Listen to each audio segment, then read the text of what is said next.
Hello, hello, hello, hello, hello, hello, everybody, hello, everybody, hi, everybody, hello.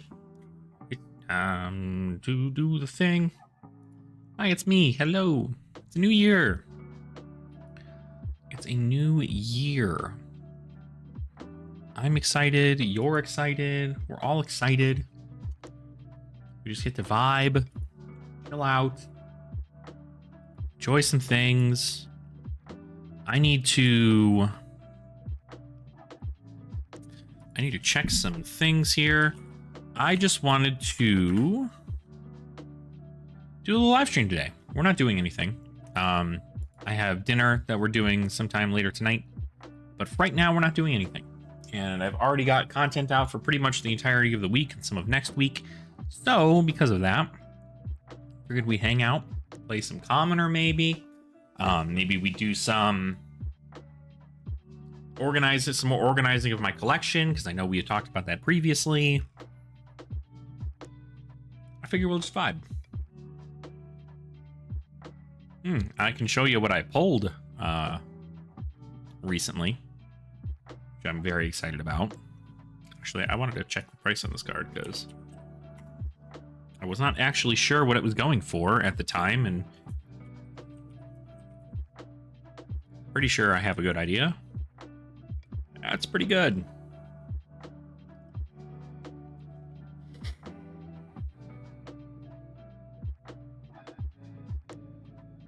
Cool. Man, to think this card was $34 at some point. Wow.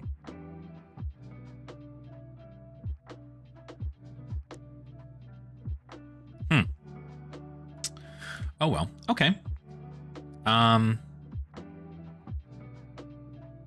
What was I gonna do? Not that. This.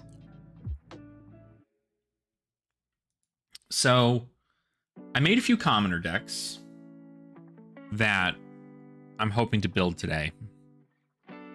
Decks that I know will be a little fun to play at events.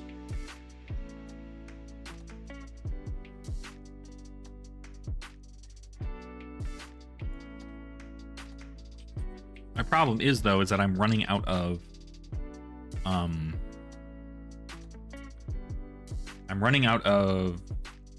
deck boxes for these decks. So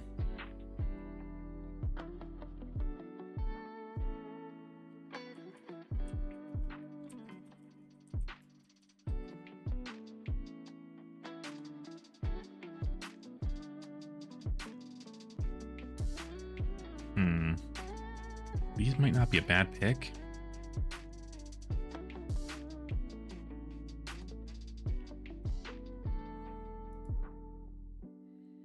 Also might be kind of good. So many of these. Oh my god.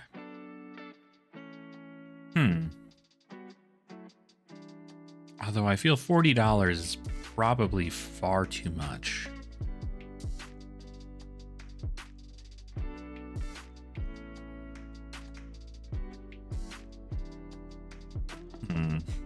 Probably don't need 40 deck boxes.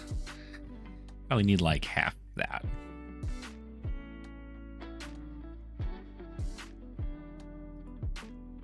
God, there really is just a lot of them, huh?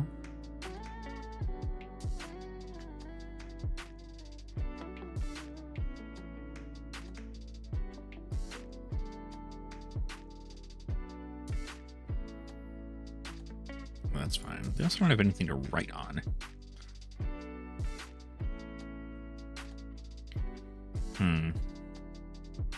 I don't know that we need to get crazy with these right now. We might get...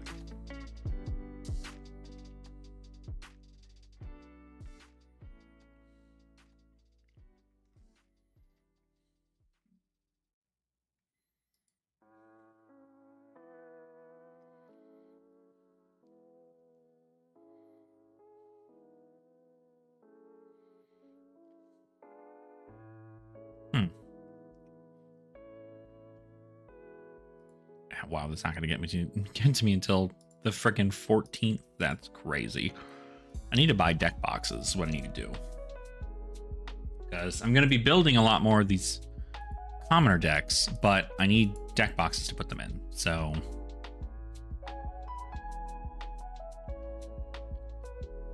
but you know what? I think it's fine. I think we can add one of these in here.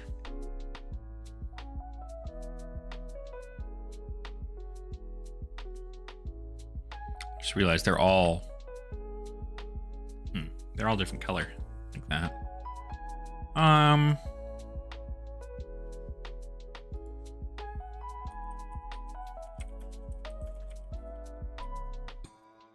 Ooh, excuse me, goodness. I feel like this is a wider range of color.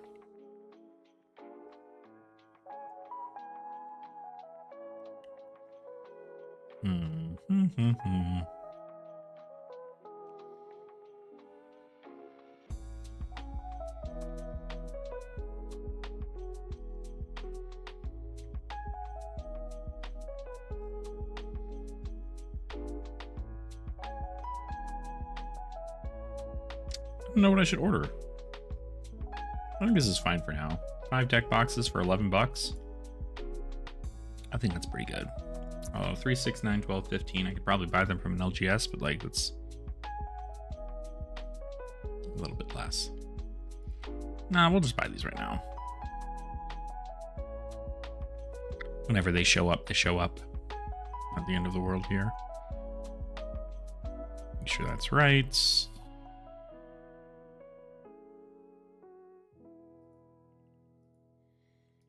Okay.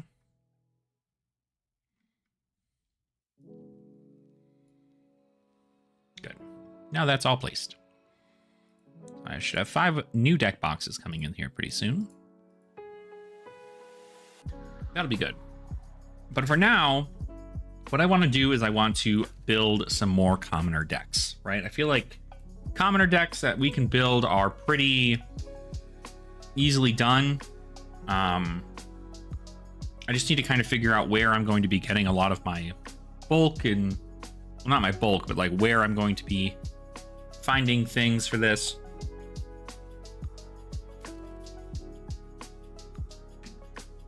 So right now we have a KO Berserker Runt build, which I'm pretty happy about, honestly. It's just one of these. This is just like a stupid deck. This deck does not do anything initially. But like when you roll a 5 or a 6 on KO Berserker Runt, it's like game changing. So, pretty cool stuff there for KO. So this is a deck I want to build today to at least get the cards for. So I think we have everything here. Because I'd like to play this. I'd like to play this on Saturday. I feel like this would just be like a fun, silly deck to build.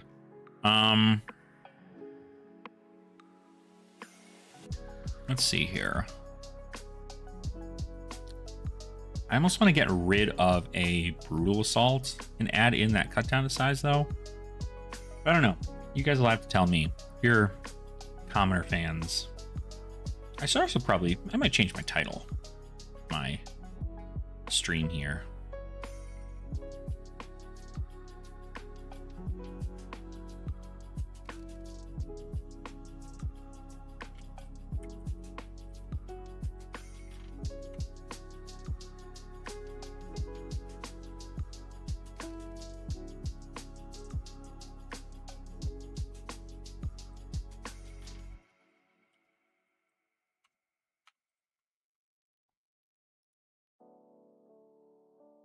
Yeah, we'll see if that changed on the fly. I'd be very curious if it did. But also, hi everybody, hello. Hopefully you're having a fun time. We're hanging out, we're doing some stuff, we're talking about Commoner. Nice, okay, cool. It did in fact update. What we'd love to see. So we've got the Commoner stuff here. There's some other decks that I have on my like bucket list of decks to build that I feel like would be fun.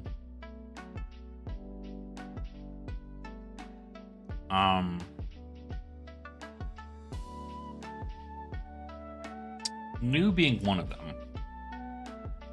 if I recall. I don't don't know that I made a new commoner deck. New commoner. Oops. I did.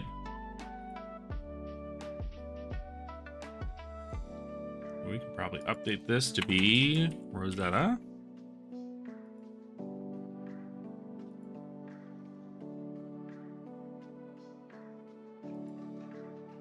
Okay.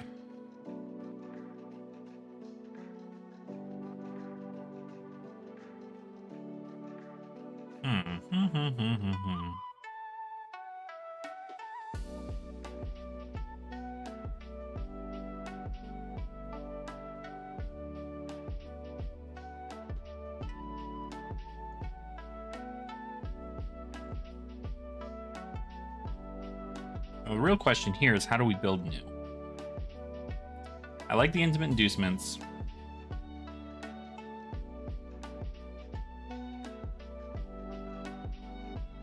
I don't feel like there's enough blues in the deck, but maybe I'm wrong.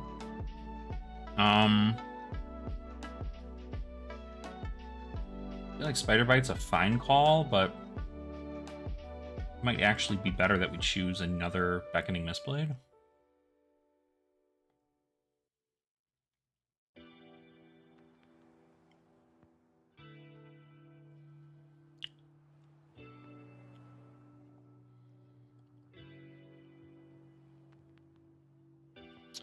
And this might be the better mask. I don't really think we'd like the dagger mask much more. The real question is this chess piece better, or is Blossom of Spring better?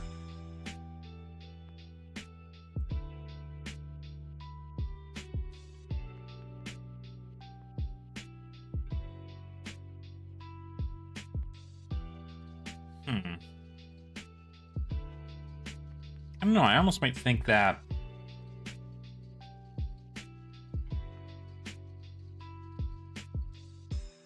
Blossom of Spring might be better in this. I like the Koi Bless Kimono because it gets us a chi, but could also run this. But it gives us 2 defense and a 1 health turn. I don't know that it's going to be enough.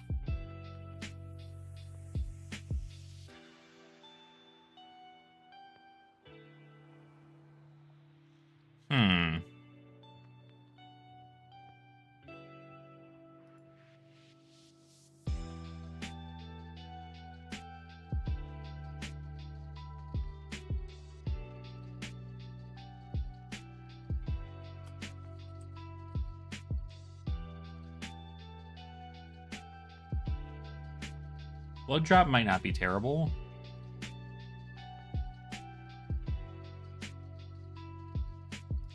Oh, Blossom of Spring is a call.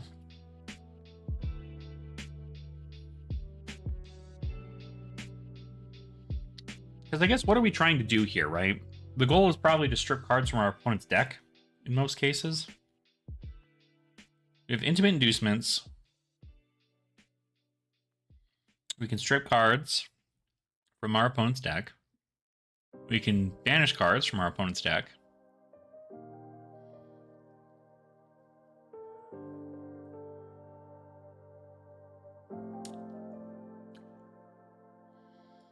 We probably need to run... Maybe we run 1 more of these?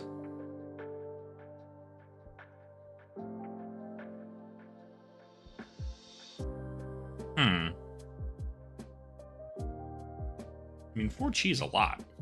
I don't know that we want to run more chi.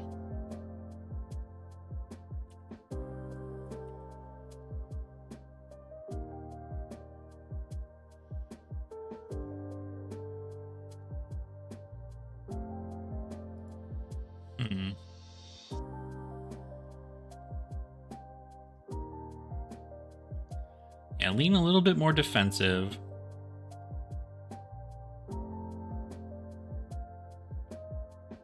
Although we don't have a lot of, like, mystic assassin cards that we can play.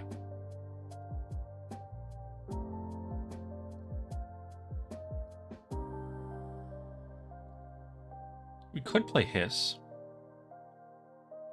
Something in my teeth.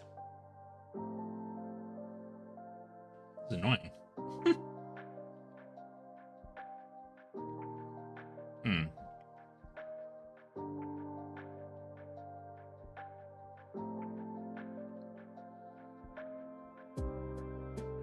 I don't know. I mean, like, Blue Hiss isn't a terrible idea. It certainly can give us some value, especially if we're looking to do, like, get rid of a impulsive desire. But really, we want to banish cards from our opponent's deck. So, like, Annihilate the Armed. If we do, like, double Beckoning Mistblade into, like, a blue into a red, that's pretty good. Like, we want to strip cards from their deck. Right? Slay the Scholars is probably better than Sack the Shifty, if I were to guess.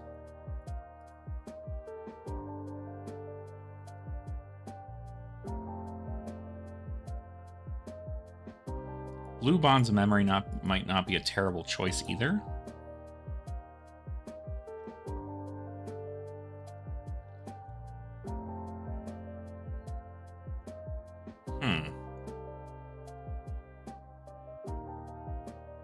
Because, like, we want to transcend so we can try and get cards off the top of their deck. We also don't have any other, like, chi ability.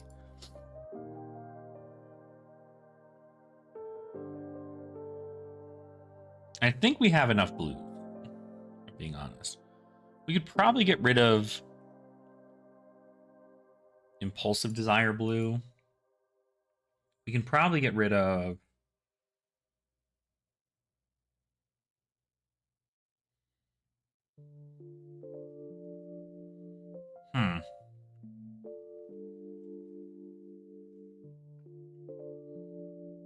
I mean, we could probably get rid of Intimate Inducement red, too. Infect's good. Malign's okay. But it doesn't banish the top card of our opponent's deck. And I think we're looking for, like Enigma fodder, like, would be one thing, right? But I think we can play... Pick to Pieces. And I'd rather play that.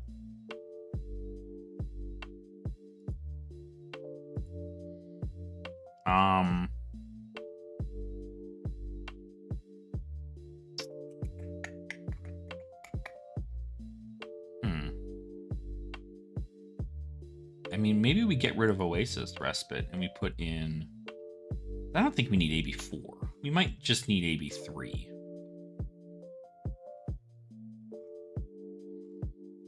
Keep the hood. Maybe lose the arms. And then just keep a dagger. Because if he can give go again, that's pretty good. But we want to also pump up damage. So, carp the arms and the hood. We get rid of this. We can keep this as our base. Play Arcane Polarity. And I think we can even be good here, probably. One card in the main. Maybe it's just, like, in case we need to have it, right? Like, if we go against decks with a bunch of breakpoints, we can give it -1 here. Because what's our hand look like right now? Right? We can play Desires of Flesh. Or we can play Wither. Alright, we can play Wither. And then we can Preserve Tradition. But there's no cards in our stuff, so we can't actually do that. So we'd want to pitch it instead. So if we're going to pitch this instead and not transcend, we might as well play Desires of Flesh. Or pitch the Wither, attack with Dagger, and then play Desires of Flesh, give it Venomous Bite, +4, come in for 7, banish the top card of the deck, possibly gain a life. Because the thing is, I like the gain a life stuff.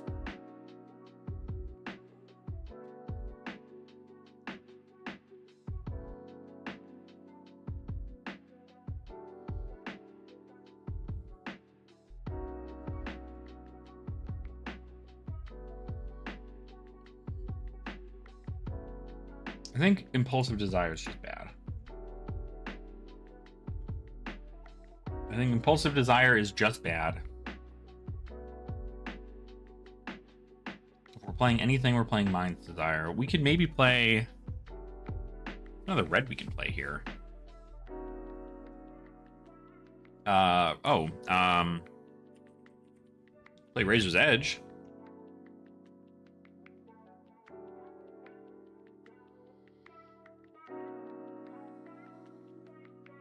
For 20 life formats, the banish is the most important. I would say so. I'd say it's pretty important. But I mean, like, you also want to make sure you're getting, like, you're not going to always guarantee the fact that you're going to get this, right? So, I don't know, Yama. I think, like, I'd much rather, like, this is obviously for, this is going to be for Enigma more specifically than anything, is these pick to pieces, but it's also great because it's just like you can play one of these and it pumps it up by 4 instead of by 3.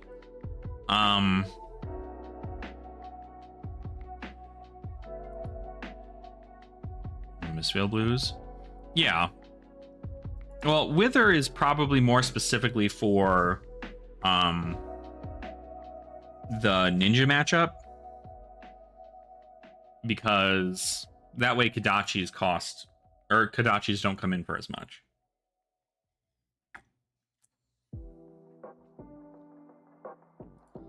Like, we could make it something else. Like, Infect's really good against Enigma, because if they don't spend all their stuff, they have to pay into this, otherwise they don't get to keep their Spectral Shield. Wither is good into Ira, since this will turn off a lot of those there, the weapon attacks.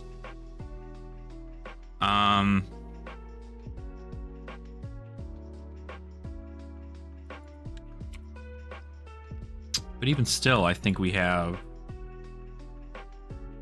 Blood Rod does remove ward if it... or it will destroy... That's the thing, is that, like, it's a non-direct way for me to have to... like, they have to keep a card in their hand instead of going full, like, crazy on their turn in order for the Spectral Shield to stay around, because Blood Rot does it, you know, obviously ward will prevent some of that damage, but it just means that it will pop that. Right.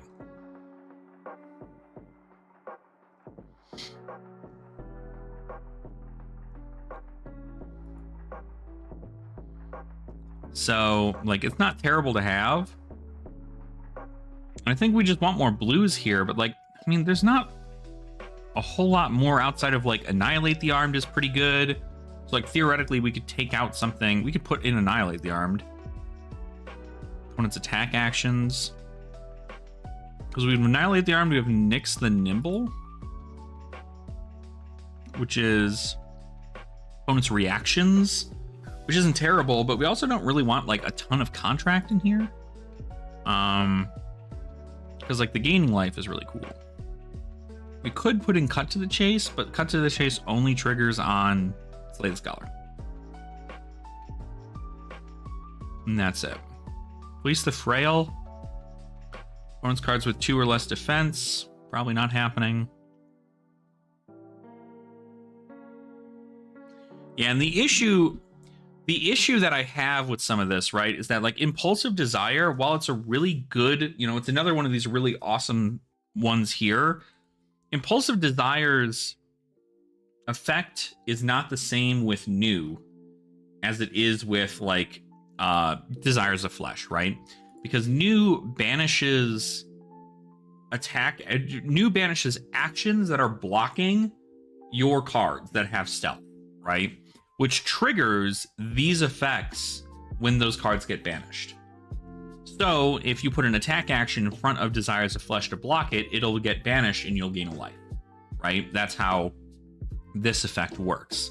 But you quite literally cannot, unless you, you know, like, it doesn't even matter actually, like, as far as the actual way you put a card in front of Impulsive Desire, you don't get the +1. So it'll only care is if you hit. So this card only cares if you hit, you banish the top card, you gain a life. Whereas the other one, there's an opportunity for you to gain a life, even if they block. And I feel like that is more beneficial, which is why I'm not running Impulsive Desire. Outside of that, though, I mean, like, Pick to Pieces does not banish, which is feels bad. But, like, you could play yellow Desires of Flesh if you really wanted to, right? Trying to put those attack actions in front. Which, like, is not terrible, because the yellow can pay for, like, a dagger.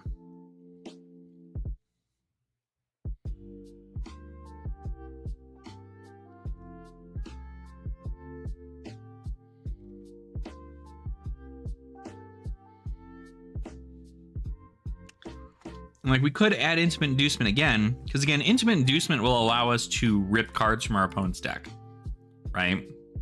So, like, all of these Intimate Inducements, the best part about them is that what I can do is if I play a blue attack and I have one of these and an Intimate Inducement in my hand, what I can do is I can play the attack, Desires, or let's just make it Desires of Flesh Blue. Swing Desires of Flesh Blue. They choose no blocks, right? Then what I can do is I can play Intimate Inducement for free, give it +1, so have it go up to 2, so you're at least getting a little bit more damage off of it. And then I get to look at the top 3 cards of the defending hero's deck and choose a card. If that card is blue, it has 0 base defense, and then you put that chosen card into the active chain link as a defending card, and the rest on the top in any order, right? So if you happen to get 2 blues out of the cards that you look at, right, you can put 1 blue on top, or you can put 1 blue in front of that attack, allowing it to be banished because of New's ability. It also allows you to get rid of, like, a bunch of really powerful Icelander stuff.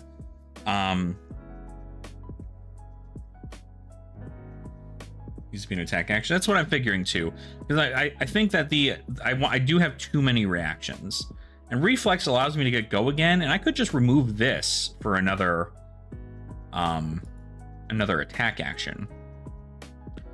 And I think it might even just be sack the Shifty, or like Desires of Flesh yellow.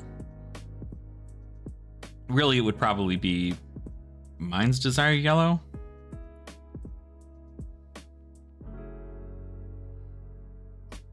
But I also don't want yellow attack actions. I'd rather have blue ones.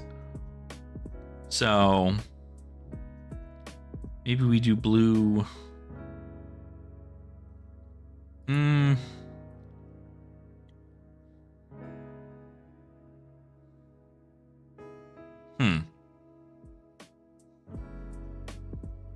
Because blue stealth would be what I'd want to do, right? The only blue stealth card we're not running is Impulsive Desire. So, I don't know. I guess we could see. I mean, if they put a card in front, they put a card in front, right?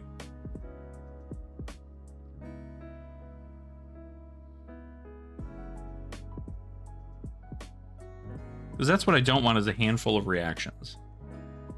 But, like, what is it explaining with this, right, is that, like, we can go ahead and we can play blue Desires of Flesh, play an Intimate Inducement, look at the top 2 cards, or top, 2 cards with blue Intimate Inducement.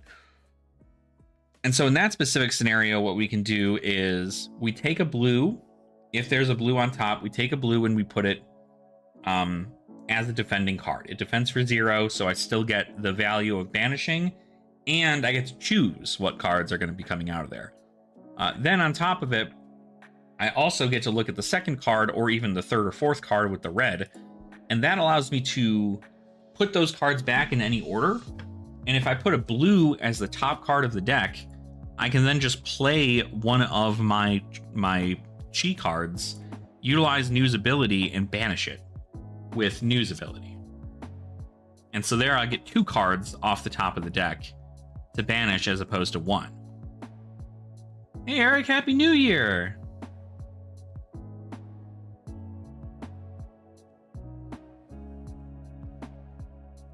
It's a good time. Good time to be hanging out.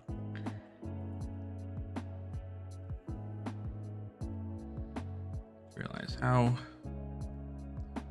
How is this set up? Hold on. That's better. I was like, I'm missing some things in my structure here. Okay, so yeah, I think like it's not bad, but I mean, Assassin always is just kind of bad. It's always just kind of like not super great.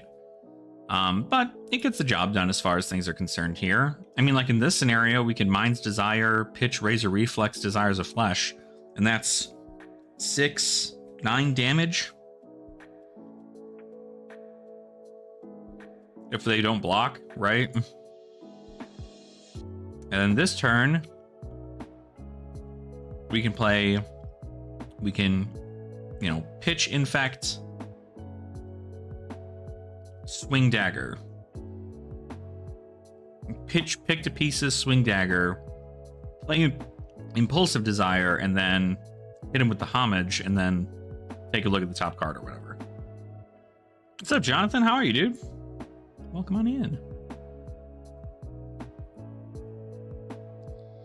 And because part of me thinks that if I can rip 6 cards from my opponent's deck with Intimate Inducement, maybe we just get rid of Razor Reflex. Let's get rid of Razor Reflex and let's just put in Intimate Inducement twice, or 3 times.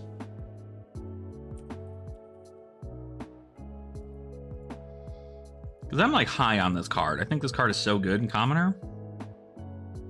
Because you're guaranteed to get a card.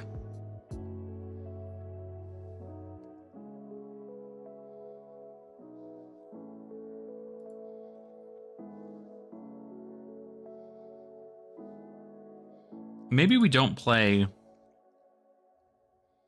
cards that need like big targets. Maybe we play like Shuffle the Pot or Stir the Pot.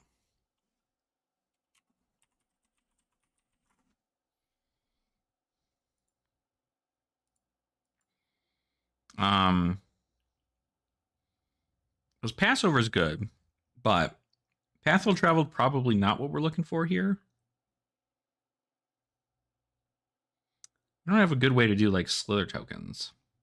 And Preserve Tradition might be a little too like fatiguey. I don't think that's gonna really work out. And like this is good. Probably have to remove this.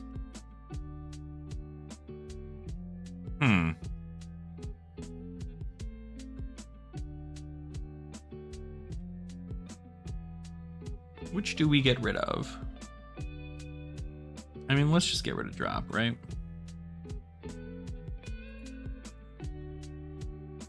One, two, three, 4 in the main board here for this.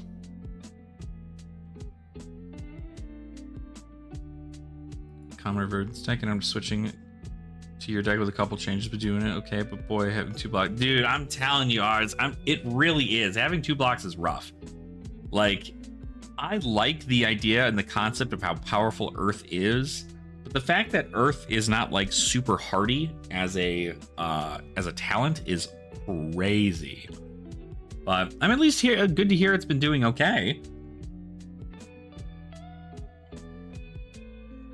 That deck is definitely something I like threw together randomly and was like, okay, I think this will be enough, but I know it needs work. Definitely needs work.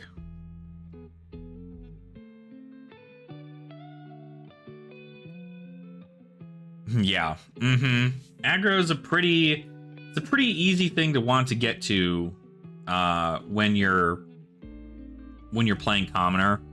It's just being like, cool, 20 life. Can I just like slam a whole bunch of cards at you and be super overpowering? Like that's like with this deck, it's kind of rough, right? With like an Assassin, it's rough because my hand right now is like, cool, I'll play Wither, or I'll play Mind's Desire, pitch a Wither for Hiss, and then give it +3, and then get a Slither counter, and then Arsenal the Passover, or I can like Dagger, and then swing Mind's Desire, Hiss, get a thing, put it in Arsenal, right? And so, but like that damage entirely is what? 2 + 6 8 damage. Like, there are a bunch of like decks that can pump out more than 8 damage. And Ira and Dash are rough. Like, it's crazy. There's a lot going for it. What I am happy about is that this deck blocks 3. Every card in this deck besides the instance block 3. So that's good. Okay, so news pretty updated. We've also got KO Runt Commoner. I'm happy about there too.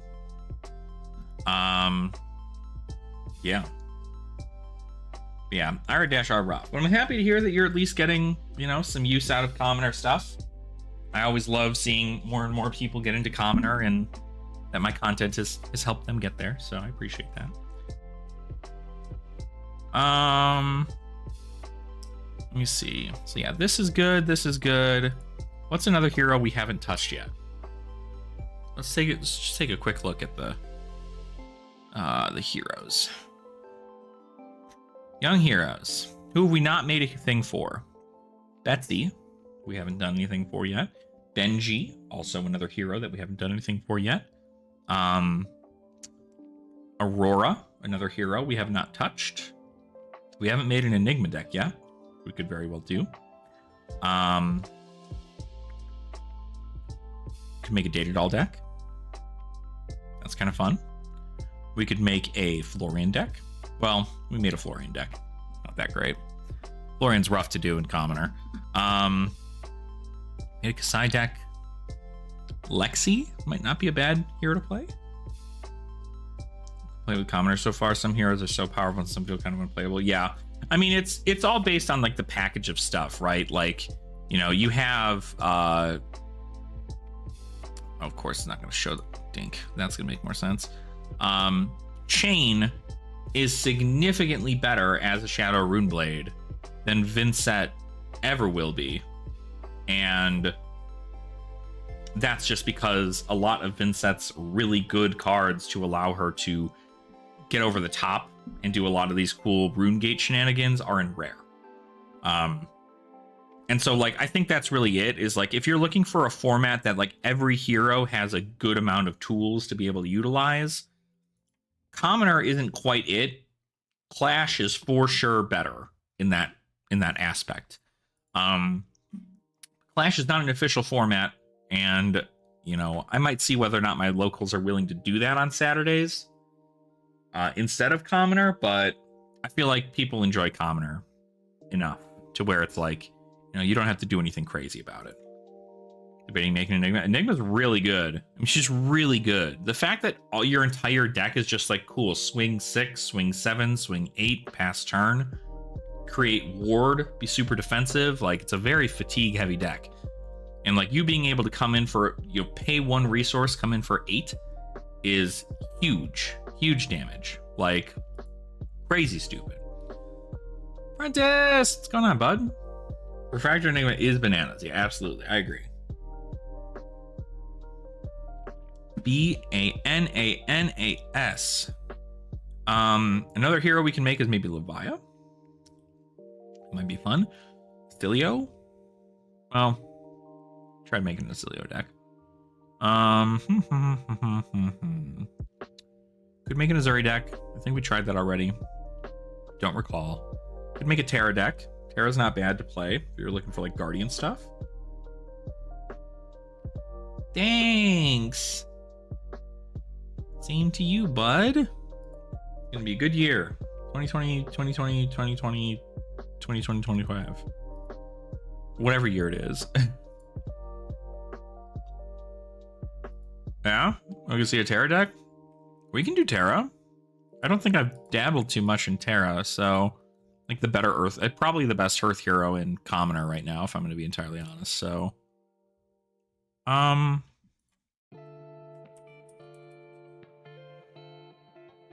already have one. All right. Let's go ahead and let's do this. Terra, Commoner, Rosetta. All right. So, obviously we are running Civic Steps, Goliath Gauntlet, Heart and Crosstrap, Helm, Redwood, even though I think this is probably Titan's Fist. Probably. We've got that there. But I think we play like thumps in this. I made it a lot more earth focused. But I think we play thumps. I don't like this card. I mean, create a might token's pretty good.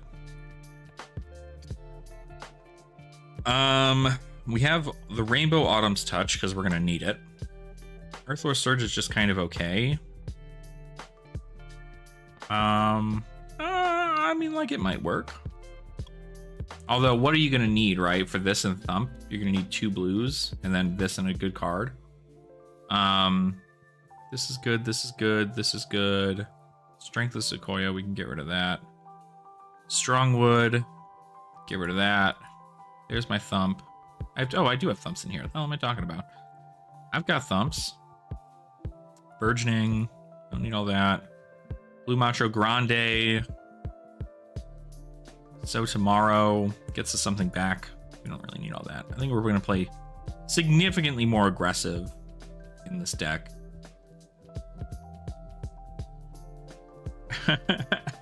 It really is good. Like, genuinely is really, really good. I should play Yellow Thump too. Just play Yellow Thump. What am I doing here? What else do we play in the Guardian? We're not going to play this. We're instead going to play... We might actually just put these in the deck. And then we might do Arcane Polarity, the significantly better card here.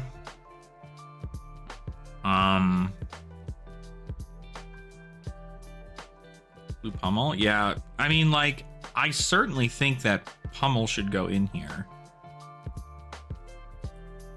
But I think it's going to be just the reds and the blues. Just because it's nasty. What else can we do for this?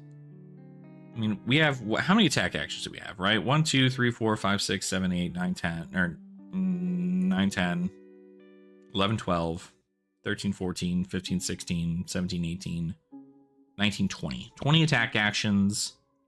Some other stuff to get us some things. What are some, like, earth cards that are, like, pretty good for this?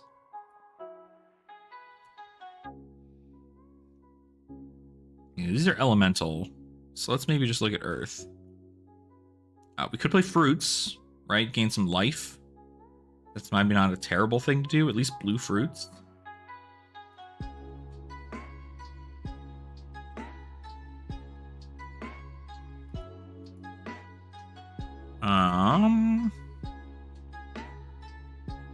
And then we could theoretically play Cadaverous Tilling if we wanted to.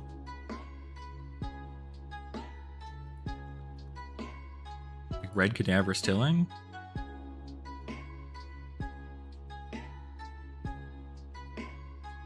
So cost 3.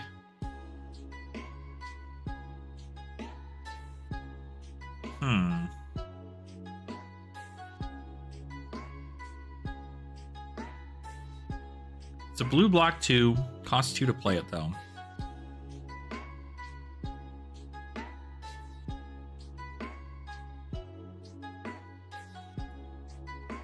Because we do still want to have like earth cards. I don't know that we want Earthlore Surge though. I feel like there should be a better... The Earth Seed's bad? It was bad? Pay 2, pitch a... There's a 2 card set up 2 might tokens. It turns on might tokens for Thump. It turns on might tokens for Concuss.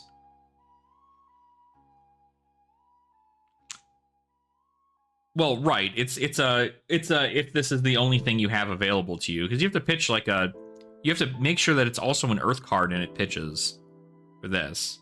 I don't think it's terrible. I think the important thing is what it does is it makes me not have to spend a card to do this. So here makes might. Yeah. I mean, you could also do 3 might tokens in this situation then, right? Like you could play this, pitch a blue earth card, get 2 might tokens, and then also at the end of your turn make a might token.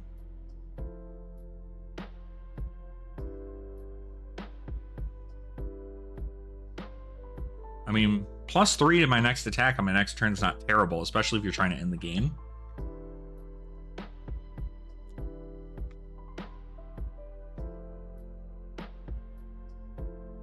Strong yield better? I don't know, is it? Strong yield?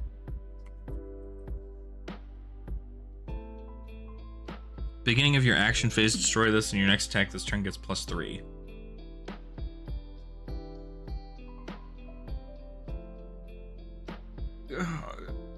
Yeah? I guess there's not a ton of aura destruction, right? Oh, damn it. Something in my teeth. I got it. Strong yield might be better, but at that point, you know what's really better is this, which I could play instead.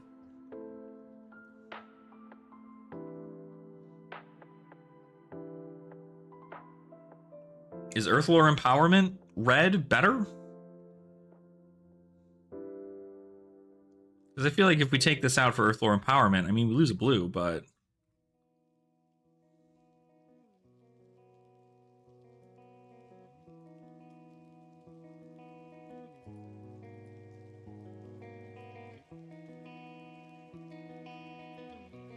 yeah. I feel like Guardians really care about Go Again a whole lot.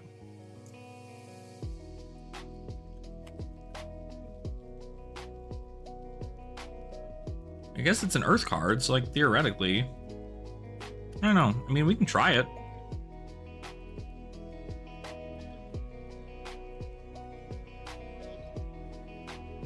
I don't know that I have enough blues in my deck, though.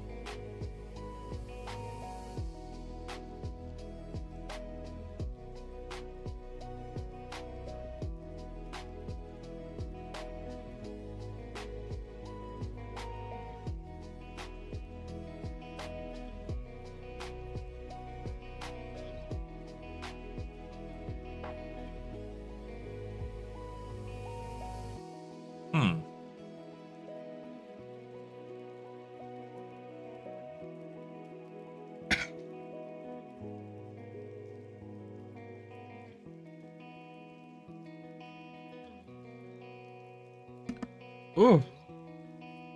Joking on shit here. Run AB4?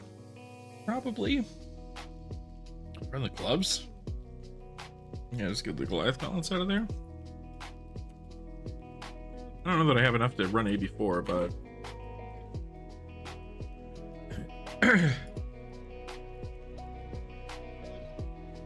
I also don't think we play Redwood. I think we play, Titan's Fist.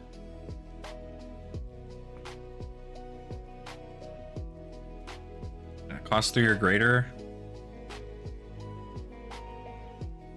3, 3, 2, 3 or greater, 4 or greater. The only thing is Pummel and Earthlore Surge. Earthlore Surge might be a miss here. I'm trying to swing Hammer, but I guess I could pitch. In a situation like that, I could play Strong Yield, pitch a red, and then play whatever blue I have to get 4.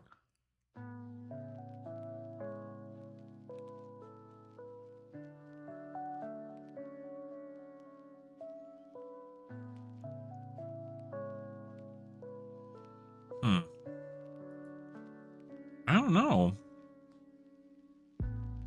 It's like this hand's kind of fun, right? You can play Autumn's Touch, pitch this, and then pummel.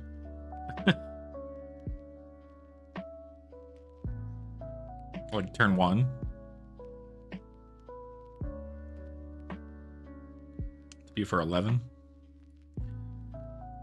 This hand is play Strong Yield, pitch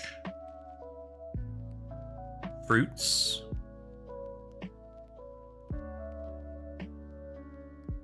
because we got to think about the might token, right? We did pitch a blue Earth card, I believe. So if we just got to remember, if we have one floating Earth in pit, like if we pitched a Earth card and that Earth card is floating 1, we need to pay 1 to get a might token. So in this situation, we can play Strong Yield, pitch the Fruits of the Forest, have 2 float, and we can then play Cadaverous Tilling, or pitch Cadaverous Tilling, swing Titan's Fist for 4. And then Arsenal Thump. And would we play Cadaverous Pitch Fruit?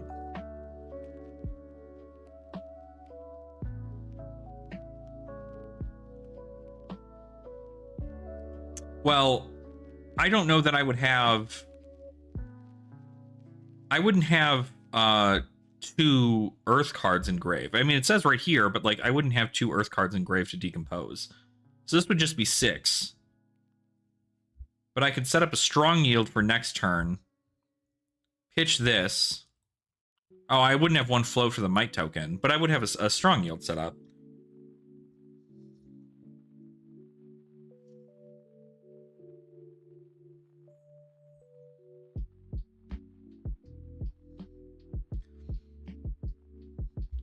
Many 2 cost attacks as possible? I don't know. I don't think so. I mean, 2 costs to swing a 2 cost and then pitch to a might. Because what's the value here, right? We get the Strong Yield out, pitch the Fruits of the Forest. This is also assuming we don't block, right? This is just an assumption that we don't block in this situation. So theoretically, we know that a Earth card is in the grave because we pummeled an Autumn's Touch. But the other one's a reaction and not an action card. So what we do is we can block Strong Yield and Thump here to my opponent's stuff. And then the next turn, right, we have an attack, an action, another Earth card, and then an Autumn's Touch, because I know we will at least have 1 based on our previous hand. Then we can come in with Cadaverous Tilling, Fruits of the Forest, and then we have that there. But then we still don't have like very good setup. So I don't know. Let's reset. Let's see what this hand does. This hand's ass. Like, this hand's really bad. Like, at this point, this hand is like pay into Titan's Fist 1, 2, 3, pay 1 to get a might token, attack for 4, get a might token. And then this hand's a little bit better, but of course we're probably not going to be able to get a Macho Grande off, so we're going to pitch Macho Grande to Strong Yield. We're not going to get a might token this turn. We do have a might token from our previous thing, so we could play Thump for 5 Dominate.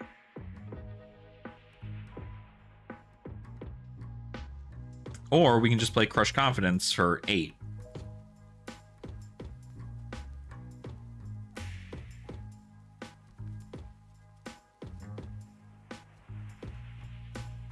I feel like it could be fun.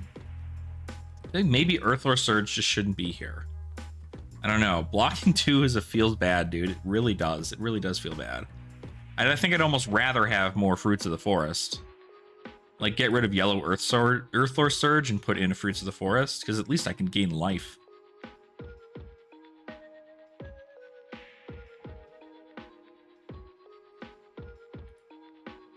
I don't know. What do we think?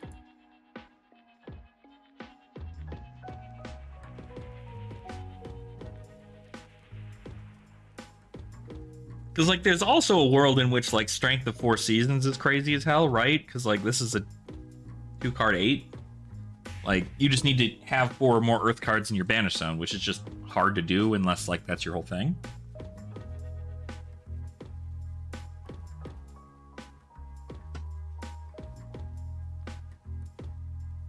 It also does not help with the Titan's Fist trigger.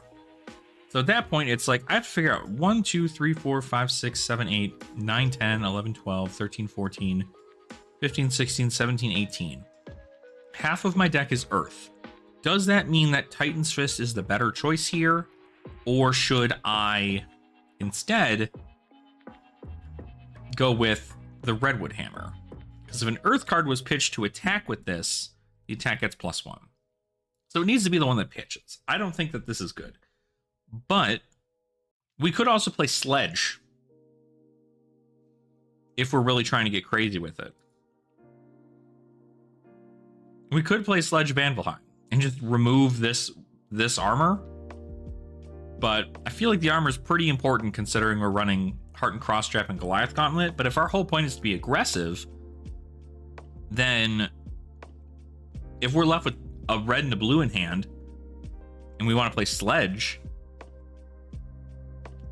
Sledge is just 6 all the time. So it's like, cool, block effectively, Sledge. Block effectively, Sledge. And it could even be block effectively, Sledge, Might Token, right? And then we can have Sledge come in for 7 every turn.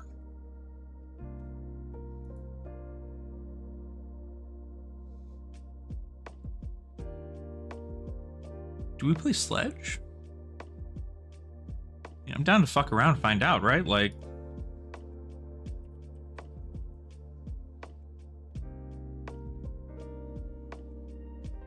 it'll open us up for a slot, which maybe we can put something in.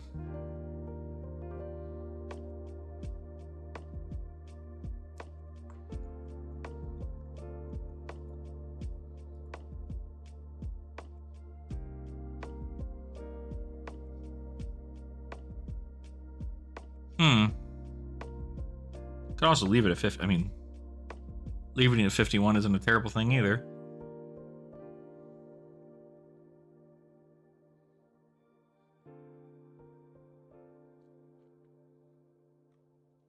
What do we think about Sledge? What do we think about Sledge, gang? I think a Sledge would make sense if, I mean, at this point we could probably even just make it a all Earth nonsense and then just like Sledge to like get more value out of the Might Token that we make.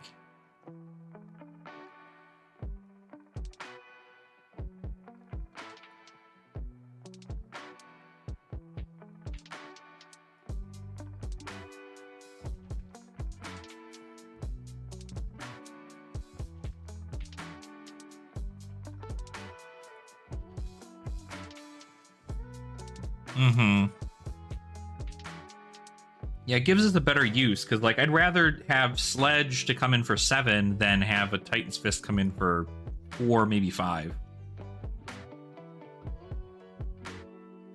Yeah, for that additional 1, right?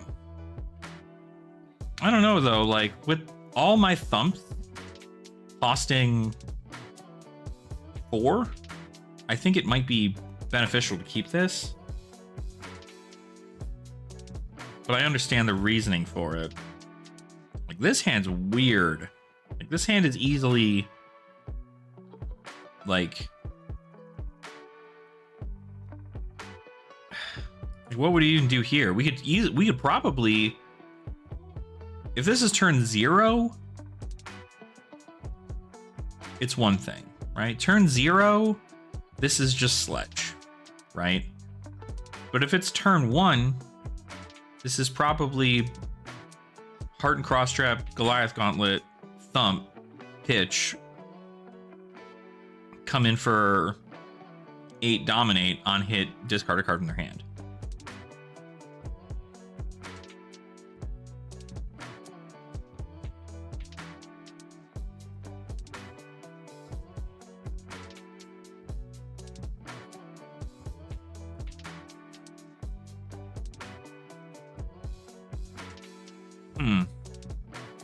And like Helm will give us some good access here. If we're left with like just a red in our hand to the end of the game, we can just pay into this red. Break this. Get 5 cards.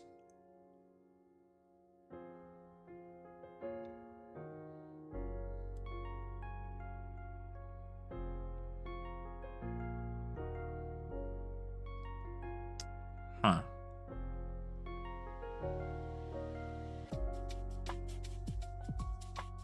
There's almost a world in which I don't play Macho Grande, right? Like, this is pretty expensive.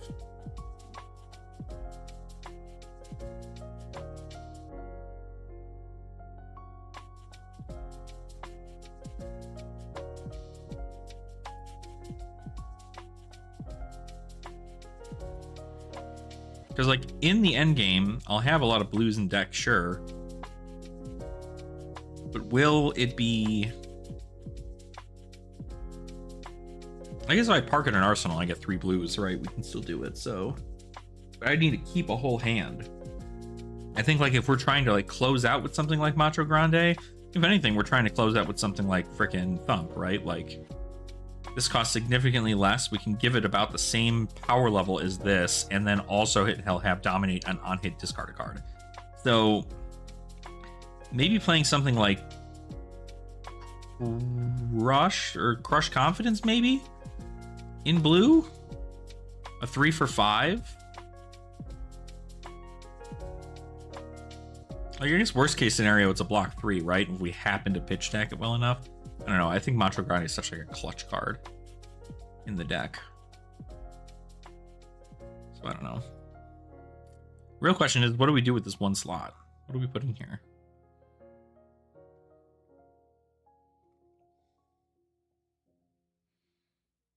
Maybe we just put another blue. In case we're going against Icelander, right? We can put in...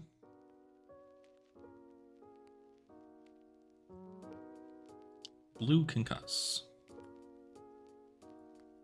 So we're going against Icelander. We can put these guys in, remove a strong yield, and for this, and then remove 2 red pummels for these.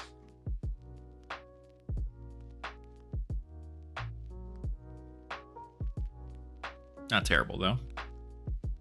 This might be fun. Again, I'm stuck with civic steps, so... Blech. It's not bad. I think this works. I think this gets a lot of this done, so... I don't know, what do we think? Is there anything... Guardian players, anything you guys want to take a look at and say, hey, this is a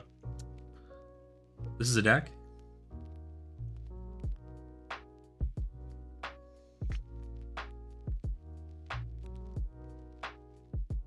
Like, we block fairly well, right? 3, 6, 9. There's 9 here. We got Fate and Sink Below. We got Poppers.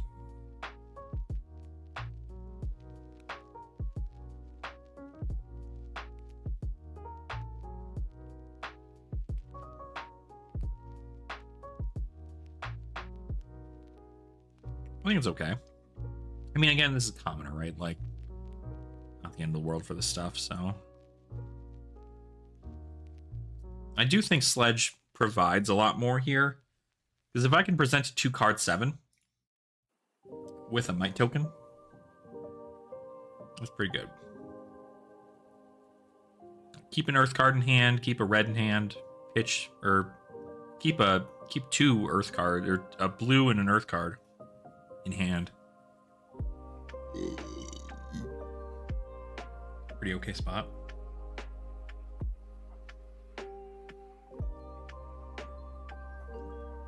Sure.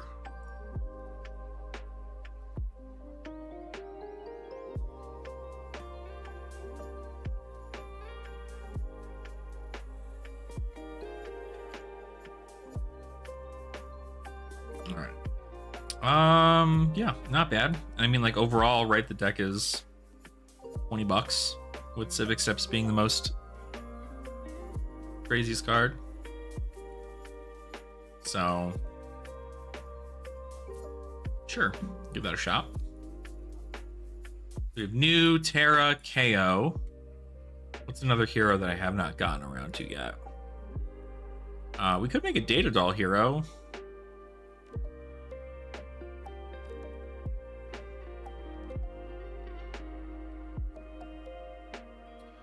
We could do Data Doll. What are the heroes again? I feel like Data Doll would be a fun, interesting hero to play. I'm looking for like different heroes.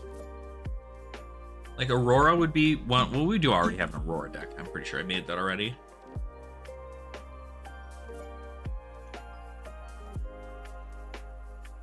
Make a Riptide deck, but not really.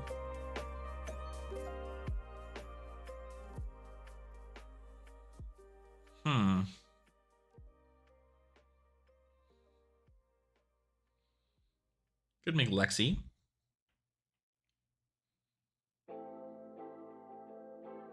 Could make Viscerai.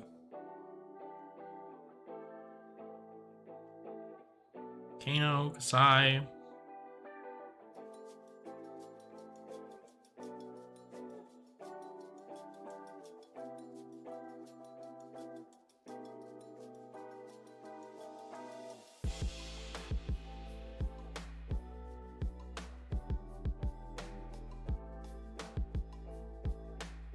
Can't play Quicksilver. I just want to see the comments for the Hunted already. Benji's a hero that I think is really, really fun too. I always thought Benji was like super underrated, especially in Commoner, because like if you can't block well, like you kind of suck. So who will make a Benji list? I have one already. Benji. Oh, look at me. Yeah. Benji, Commoner, Rosetta. Alright, what did I do for this initially? Breaking Scales, Kadachi, sounds about right. Not you. It's been a while, I guess. Inventory this, inventory this, inventory this, snaps, inventory this. We could probably run this. I mean, theoretically, we'd want this. And then we'll probably want the chess piece. We'll probably want vest. That sounds right. Because he's not going to want to block a whole lot. So, let's see here. Flying kick, we probably don't want that. I mean, head jab's not terrible. 1-2 punch isn't terrible, but I think I tried making this like a weird head jab build. That's what I didn't like about it. Pretty much just play yellows and blues, right? Like, pretty much all we're doing.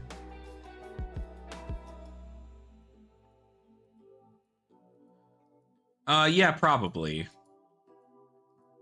I guess I wanted to like see about making it without all the stuff.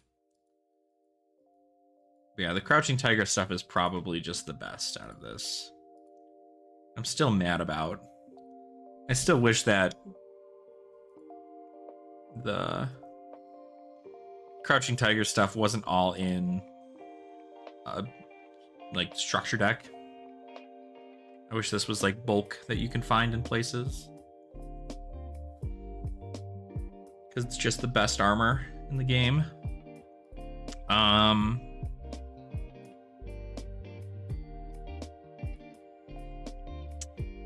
But yeah, so we've got that. We've got this. Maybe 3. Or AB4. Technically, we probably don't need AB4. We can probably take out.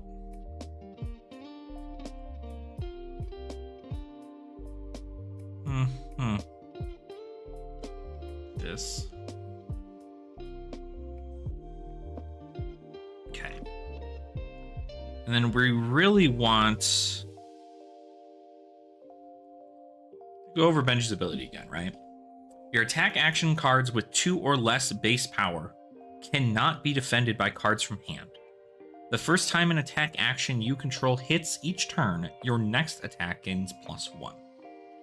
So, we're going to want to play things like Biting Breeze, get a Tiger. We're going to want to play things like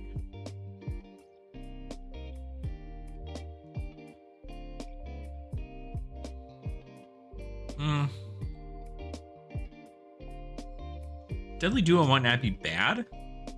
We play Deadly Duo, this hits, and then it goes into like a 4-cost attack or like a 4-power attack, because we can make a yellow into like a 4-power breakpoint.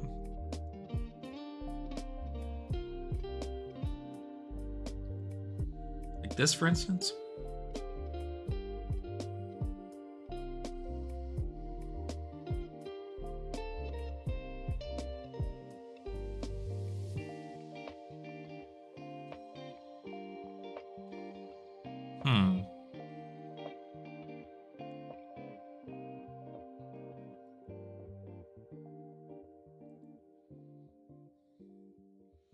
We can play Ride the Tailwind.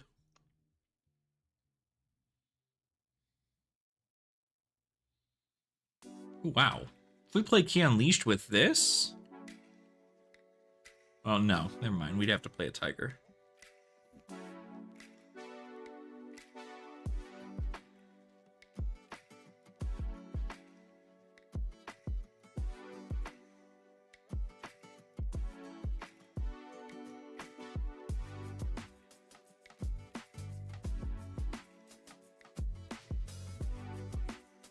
Crouching Tiger.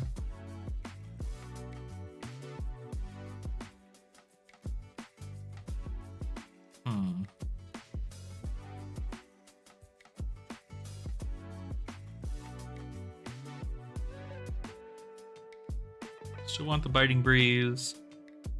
Not the Bittering Thorns, probably.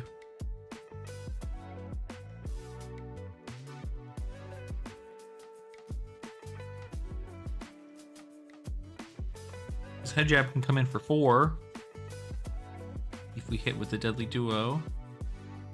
We can also probably use Deadly Duo this here too. Just some good starters to hit. Yeah, on hit, do the thing. On hit, do the thing. Untamed does that. We also need 0-cost blues, which I didn't put any of in the deck. Cost 0.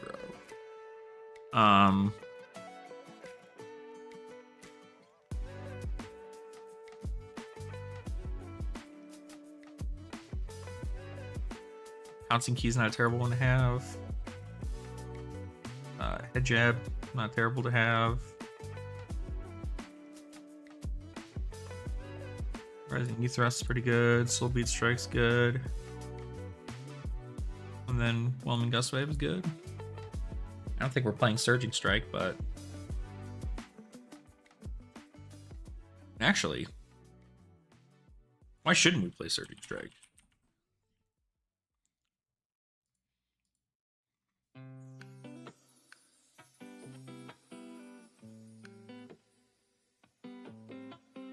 Because we can play...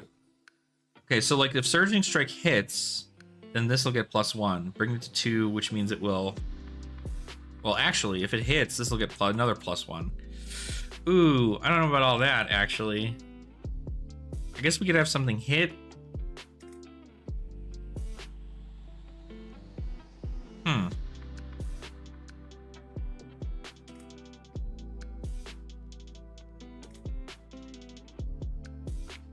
Swing Surging Strike with a blue. Swing Kadachi for 2. But then we don't get Whelming.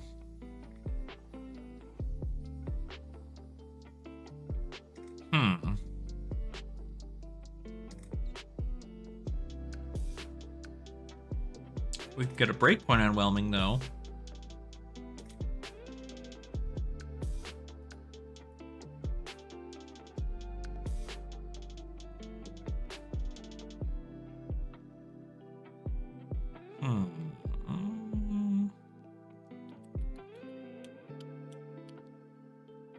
I don't know.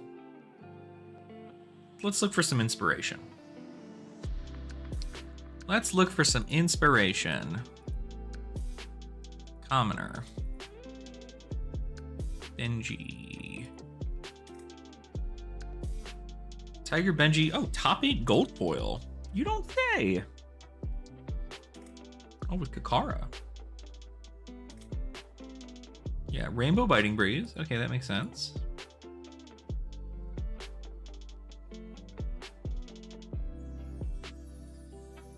Okay, I was right on the Deadly Duo stuff. That's at least good. The Untamed, Torrents, Soul Beads, Scars. I definitely a little different. I think they focused a lot on just the Tiger stuff. What are the notes for this?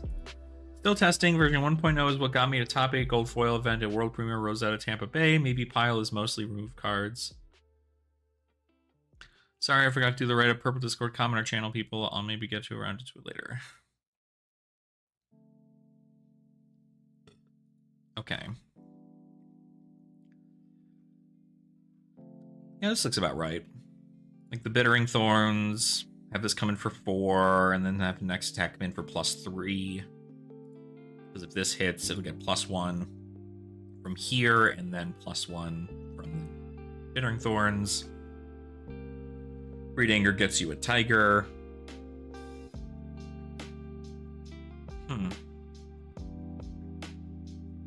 I mean, screw it. No need to reinvent the wheel, right? Why don't we just take this?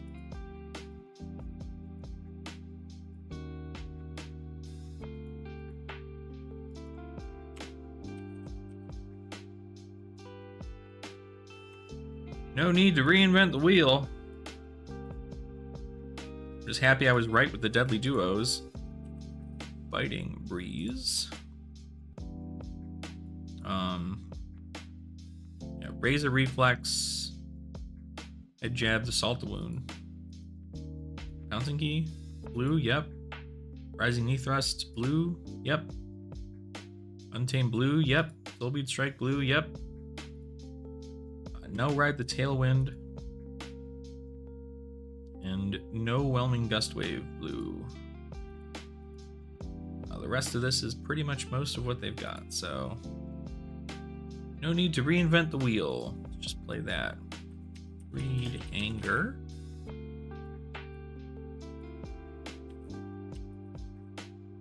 Bittering Thorns.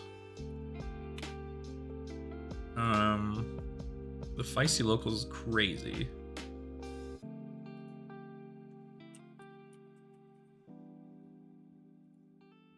Okay, I'd almost rather that be Surging Militia, but I guess you have to pay 2 for that, I think.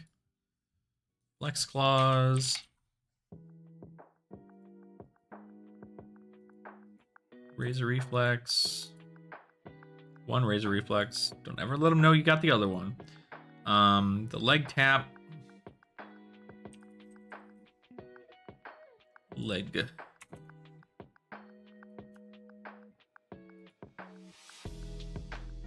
Leg Tap.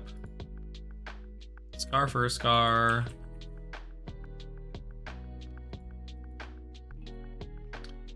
Soul Bead Strike, but blue or red. Soul Bead Strike. Torrent of Tempo.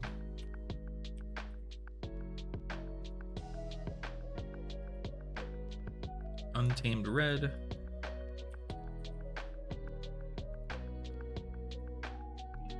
Salt Wound.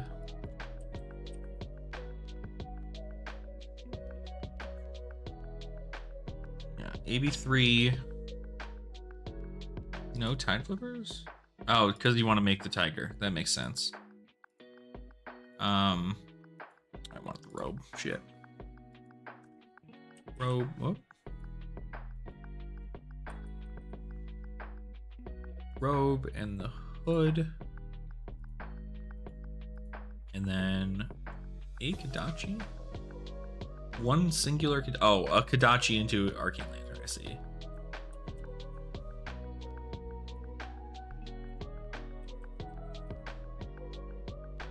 Very interesting tech there, I'd say. And of course, a Fate for Seam and Arcane Polarity. Arcane Polarity. I almost say that I want to not do this Fate for Scene, and I instead want to do another Kadachi. I feel like having 2 Kadachis is just going to be like super beneficial.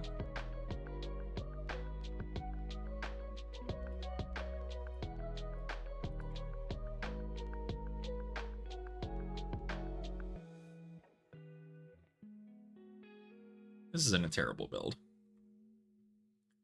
What are we looking like? Yeah, so we can Biting Breeze for 2. Then we can Tiger for 1.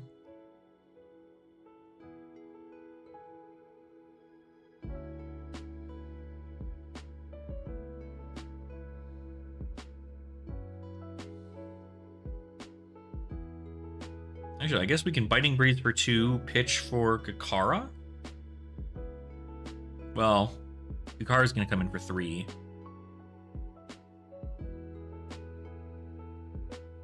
Oh, actually, no, wait. Play Biting Breeze, pitch Biting Breeze, swing Kakara for 3, use my 1 float, play Deadly Duo for 2, play Tiger for 4, Arsenal leg tap.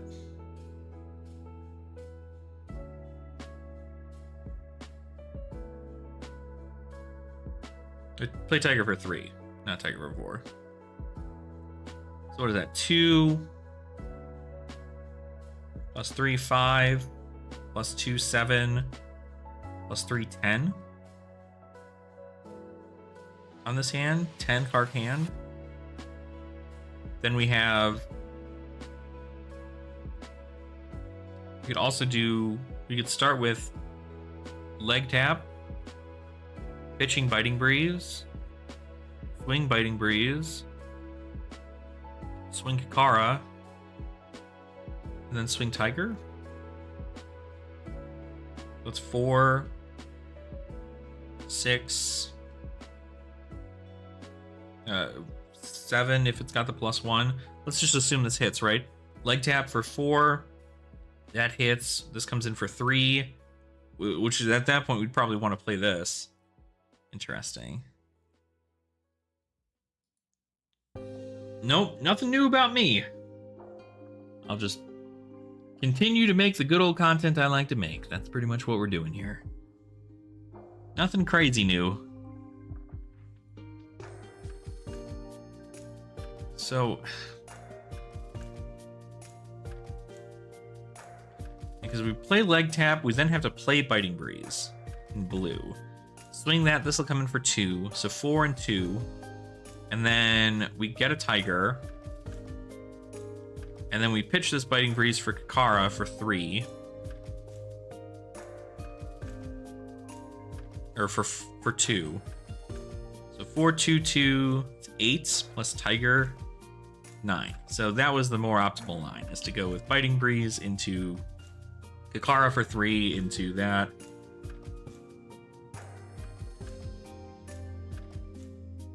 Like, this hand kind of sucks.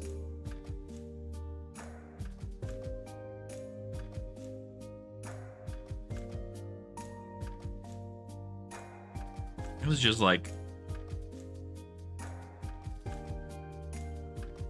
play Kakara for 2, Torrent of Tempo.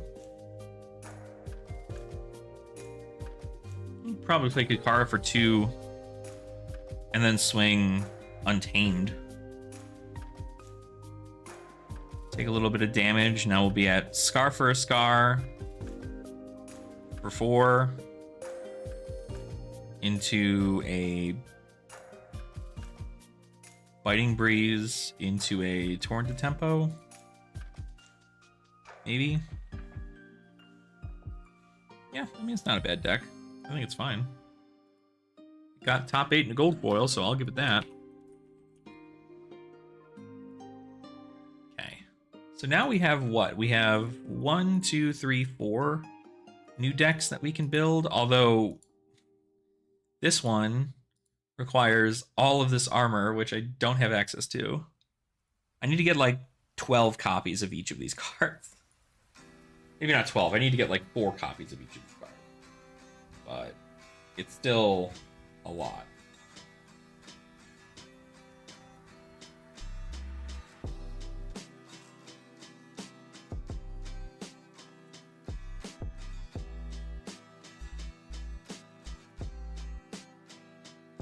But like, this is the current unfortunate part about Commoner, is that the best armor for a class outside of like Tearing Shuko, right? This stuff here, the best card, the best armor out of a class is in a product that if you wanted to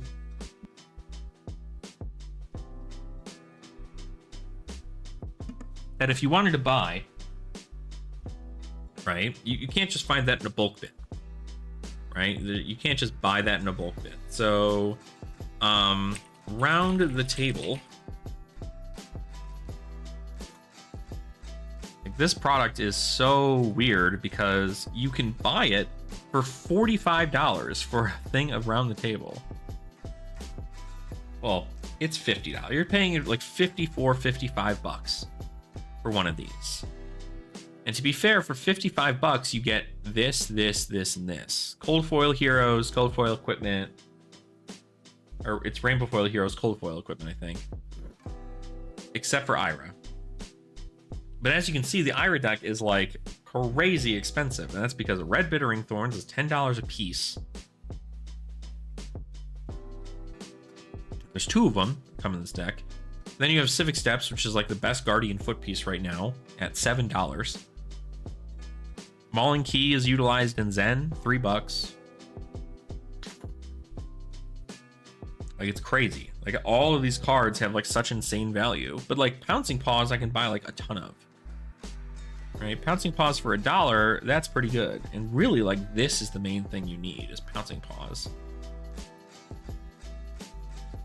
And I could buy, this guy's got Star City Games has 49 copies of them at $1.52. I could just buy 10 copies of that right now for $10, Pouncing Paws. Be able to do whatever I want with that stuff. And the same would go for Mask of Three Tails. I think Mask of Three Tails, you should also have that too.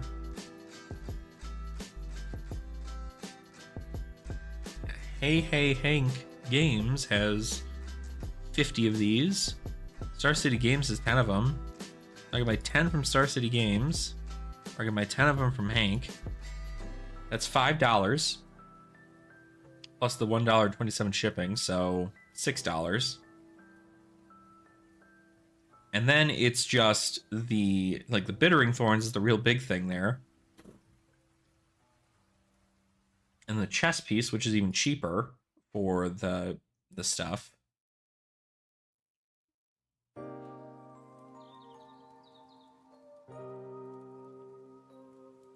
I don't even see it.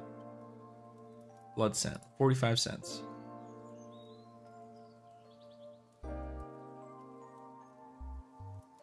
Larry's Game Shop has 10 of them, right? So I could buy, let's just assume, right? We're not logged in, right? So add these to cart. Add these to cart. And then add these to cart.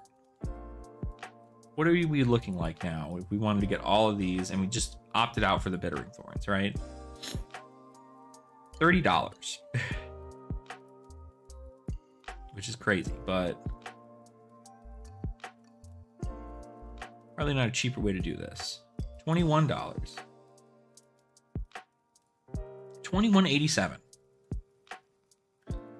So for $21.87, we could buy 30 cards, all of them commons, and all for Ninja. I have enough of those Tearing Shukas from my Dynasty bulk. But the downfall is that I also could just buy, like, the Bittering Thorns too. Because if I spend $45 on the Bittering Thorns, or if I spend $45, I get everything from the set, right? I get 2 Bittering Thorns, a Civic Steps, 1 of each of the pieces of armor there. And who knows? Bittering Thorns Red might be reprinted in this next set. So it's just hard pressed. It's hard pressed to make that decision there, I think. But I want to be able to play Ninja at a reasonable level in Commoner. But even still, 4 more decks. It's pretty good. 4 decks.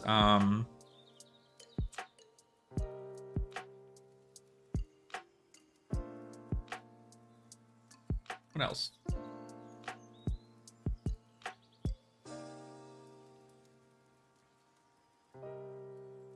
It's not bad. All right, I want to go over, now that we've gotten this taken care of, I want to go over my collection of stuff. So happy we were able to do this. Again, $30 for this Benji deck, but like outside of that, it's really just these Bittering Thorns that cost money.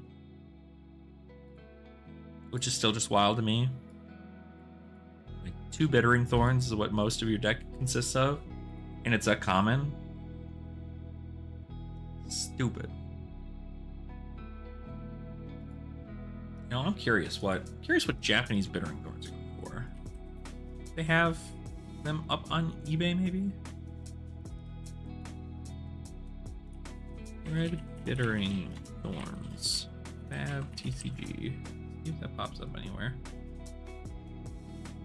No. And theoretically, we could use the yellows in the meantime, because it's like the same card. Why is Bittering Thorn so expensive? It's a breakpoint. It gives +1 to your next attack. It's got go again, and it's only found inside a product that was meant for like UPF that never got a reprint in a main set. So while it's a common, it's not bulk because you have to buy a precon deck in order for you to get it. So it is not great. I'm hoping that changes in time, Crip, but I know that for right now, it doesn't seem to be changing anytime soon. Yeah, it's in the round the table product. Yeah.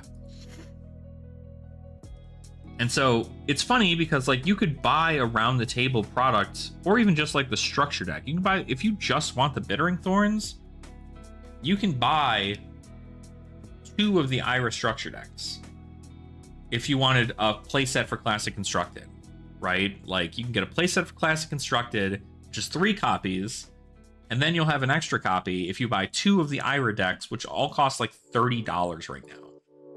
So $60 gets you that, or you can just buy the Bittering Thorns for like 10, 11 bucks a piece if you just want the Bittering Thorns. But at that point, like there's so much other stuff, like Pouncing Paws comes in the set, you have Mauling Key, like there's a ton of stuff that comes in there. I think even if you just buy it once, it's good, but it's the fact you need to buy it like twice, sometimes even 3 times to get the commons and rares out of the set. Kind of stupid. So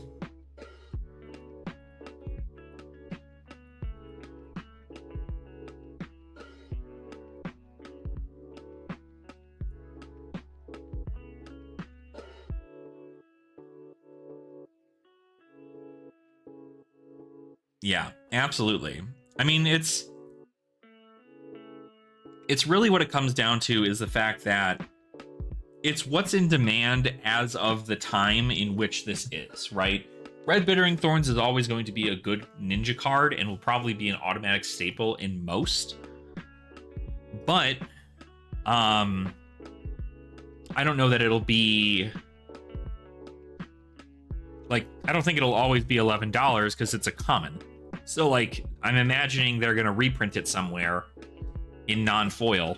So that way people could be like, oh, cool, an actual good red card. Yeah. It's just like, it's hard to like buying a product for $45 or $55 really is not terrible, especially when it gets you 4 decks, you get a playmat, you get like a box to put all your stuff in. Like it's pretty good. And like a lot of the cards are special and are only printed in those products. But the problem with that is that when you take a look at people who are running those cards in the meta for Classic Constructed, it then turns out to be that those cards are harder to come by because they're only in this product. So you know, when you have a bunch of people who are opening up like boxes of Rosetta, right? You're not expected to see some of the really special like Runeblade cards that you'd find, you know, in X product or whatever, through like a precon deck. So a good replacement that's considered bulk is just yellow Bittering Thorns, because yellow Bittering Thorns is bulk, you know, because there is There's currently only 2 kinds of Bittering Thorns. There's the red and there's the yellow. The red comes from the Tolarian Community College set, but the yellow Bittering Thorns is a common bulk card that you can find in several different products, including Crucible of War and History Pack 1. So it does the same effect as the red one. The only difference is that this one does not come in for a breakpoint. So in doing so, this comes in for the one that comes in for 3 is easier to block with just 1 card if they don't have a way to pump up the damage. But if you're coming in for 4, they have to block with a piece of armor and then something else to prevent that +1 damage from going off. So, you know, it is what it is. But the red one is just better. Like, same cost, but that's the thing, is that there's no blue. And so because there's no blue, that's why I'm expecting it to have a reprint in the set, or in some set in the future, because it needs to happen. Like, we need that for the overall use of it, right? And the same goes with this stuff too. Like, I would have expected all of this armor to be reprinted in Part the Mistveil because of how tiger centric it is, and like none of it was. So it's really, really strange, but I think overall, I mean, this you only need 1 copy of. It's these that are a problem because they only come in Blitz decks. And so, like, if you're playing Commoner, you just need to buy it once and you have all the copies. Or if you're playing Blitz, you just need to buy it once and you have all the copies. But if you're playing Classic Constructed, you need to buy it once and then you need to buy another copy on top of it for $10 more, because you need 3 in Classic Constructed. So it's an interesting one for sure. And I think overall it's not, you know, it's not terribly hard to like come by or whatever, but I do think it is important to note that it's probably some of the most like weirdly scarce stuff ever. Yo, what's up, Austin? How are you doing, dude? How the hell are you? Happy New Year. I'm trying to figure out what else. I don't think there's anything else. I think we're going to do some collection stuff now. I think we're going to do some collection. Also, fun fact, I'm trying to get a channel member goal of 10. That's my new goal for 2025, is to start filling out for channel member stuff more frequently, because I do plan to do like giveaways and stuff for channel members.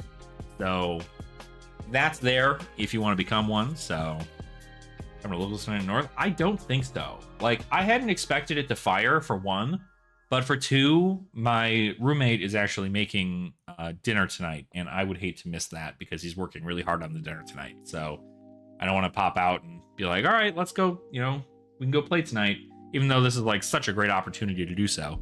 But I unfortunately will be missing it tonight. That's okay, because dinner's gonna be worth it, because this shit's good. Indall's collection. Let's go over this again. What have we not touched on yet? What stuff have we not seen yet from this? I still want to know how the hell to change this to dark mode.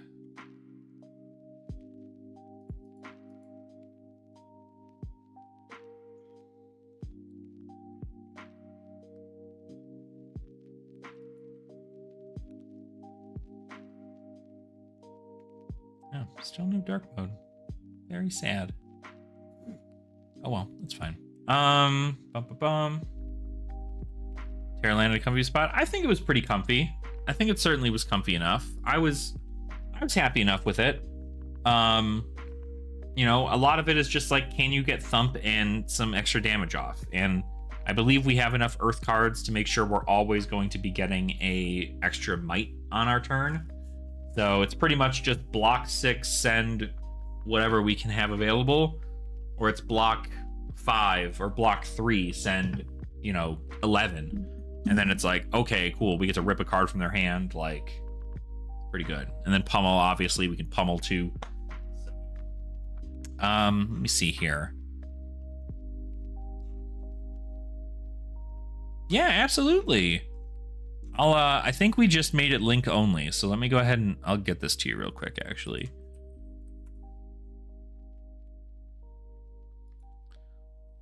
I tend to do that where I keep them link only and I only like make them public when I only make them public when I make a video on it. Whoop, my camera freaked out. Hold on. Hold on. Hold on. Hold on.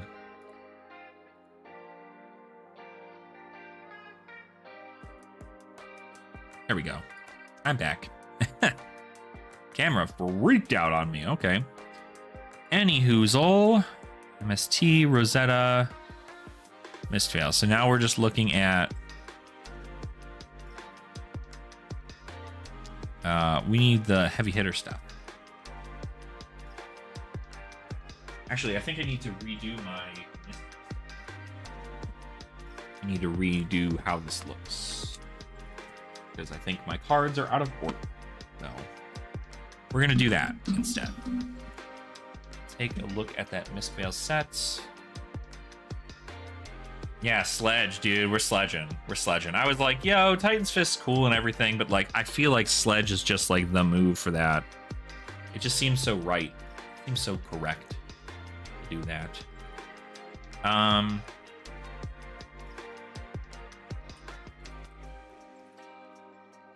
Let's go ahead and pop open the collector center here.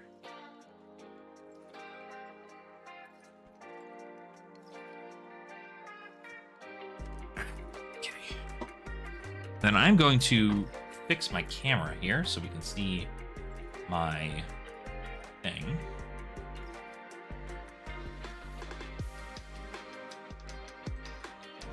I believe my MST stuff is out of order. I'm going to fix that. I'm going to turn off my camera temporarily. Move it around without you guys getting freaked out about it. I don't want anybody to get sick.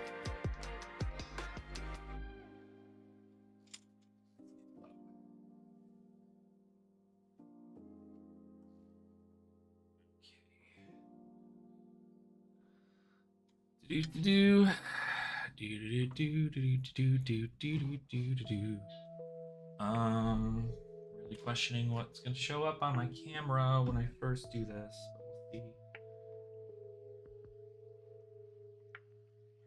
All right, 3, 2, 1, jump scare. Let's see. What do we have? Bump, bump, bump, bump. Yeah, that's bright. Holy shit. Yo, calm down with all that. Calm down with all that. We don't need all that there. Cool. Sweet. Okay. Still need to move it just a little bit up, I think. Oh, I have to get it.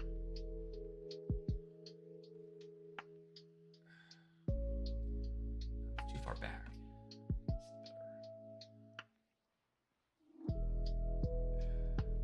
That's better. Okay. This is what I want to do for frickin' my next thing is I want to get a new I want to get a new what do you call it thing here. What I'm gonna do is I'm gonna put up the thing here. Let me get add a new thing here. Add a display capture. Okay, that's our display capture. We're just gonna bring this down. You're not gonna be able to really see it, but I can blow it up maybe.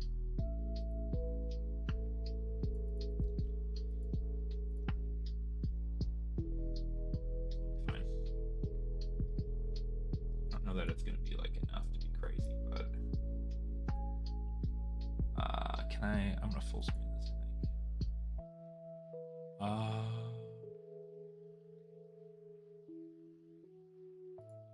Okay, let's hit the button. Lip. Cool. Okay. So we'll do that then. So we'll have this all set up here. I'm going to go through the list, and I'm just going to make sure that we have everything here. This is where Mistcloak Gully is going to be. This is new. This is new. This is Beckoning Mistblade. This is Mask of Recurring Nightmares. So this needs to get moved. Yeah. So Mask of Recurring Nightmares, Heirloom of Snakehide, Arousing Wave, Undertow Stilettos. I'm going to have to do this whole thing over, aren't I? Undertow Stilettos, Gorgon's Gaze, Siren's Call. Let's just take these out. We're just going to take them out. Do them as we do. Oop. What are you doing in there, brother? Brother. Should be in a different sleeve. And this is why we check. All right. Put this here. I don't know why I put it back in there, because we have to take it out. Come on, Alex. Let's get together. Let's get this together. Get it all together. Okay, you need to get switched out.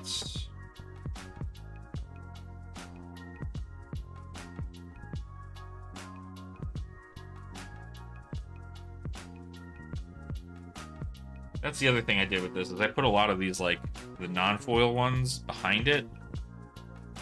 And I don't want to do that anymore. So, to make that change today, by making sure this happens. So, that there. This, and then this. Because I've realized that I want to display a master set. I don't want to just have everything that would be in a master set. So instead, what I'm doing is I am simply just keeping the rainbow foils inside the main set, unless they have a non-foil version. Then I put the non-foil version in there. But this way, I can successfully just make sure that I only have the shinier versions of the cards in here, and not the non-foil version, because at the end of the day, the non-foil versions, like, there's not much difference in showing a non-foil to a foil. Like, it doesn't really matter a whole lot. So, Bang Strike and the Wither.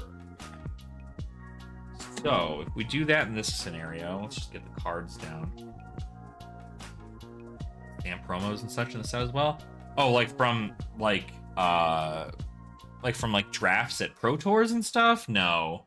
That's not really like a collector thing, I guess, for me. So, staff promos. No, I don't think so. It's not part of the main set. So I'm not really doing anything there as far as that's concerned. But if I had the opportunity to get them, I would, but I certainly don't think I do. So Undertow, Gorgon's Gaze, Siren's Call, Sacred Art. So this is where that Sacred Art's gonna go. Boom. What I should do, well, I don't have any additional, I don't think. So, okay, so yeah, Sacred Art. Sacred Art here. So Tide Chakra, red. $10 for stamped Dodrio Hollow from play packs. Oh yeah, I mean, like, don't get me wrong. I think like some of the stuff is really sought after because they're, they only get stamped. Like cards like these, you'll only see draft stuff stamped at like big events like a Pro Tour or the National Championship or like something of the sort. You'll only see them stamped there. And so because you'll only see them stamped there, they're kind of rare. You had to have like participated in the big tournament in order for you to have gotten any of those cards. But it's just stamped cards. Like,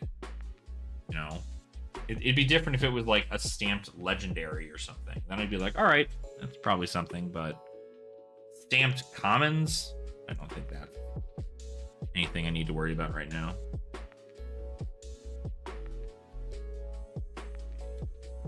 That, and then technically, so we're gonna go right here. Boom. Cool. Then we can just put Enigma right here, because there's regular Enigma there. And then we'll just start taking everything else out. Yeah, I totally get how, you know, some people can be about that, because it doesn't make sense. But I definitely don't think that, I don't know what the market's like for that. And even if I did, it's certainly not something I'm collecting as part of like the main set. I just want the main set for the part. So okay.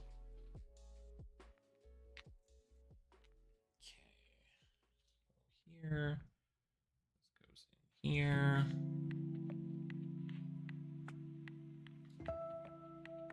Here.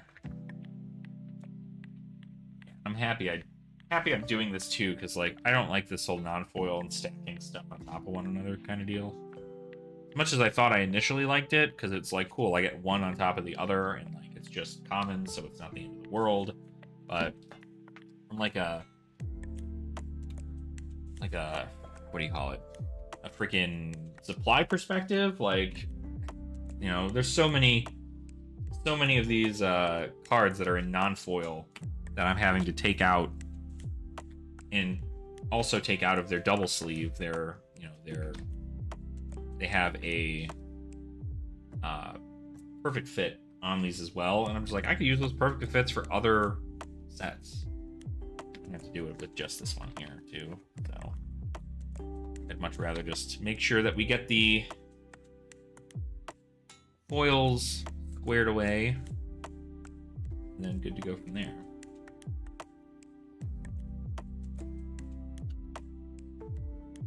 But I'm telling you, collectors will do crazy stuff. I mean, luckily, at least like collecting a main set's not like insane. I think for this, the only thing that's going to be crazy to get is the Marvel Enigma New Moon, because it only comes in like a special pack, and there's only 100 of them ever in existence. So like that's going to be the hardest thing to get for somebody like myself. Okay, let's see here. So it'll be Meridian Pathway, Heirloom.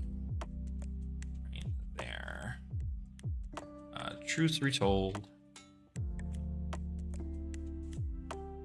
Go on.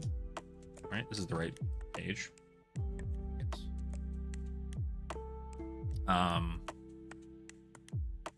Manifestations of Miragai. Oh, no, hold on. Uphold Tradition. Manifestation of Miragai, Sacred Art. 3 visits, which I don't have a sleeve for outside of that. Moon Chakras.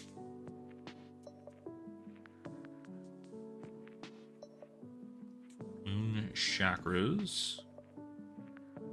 The Haze Shelters.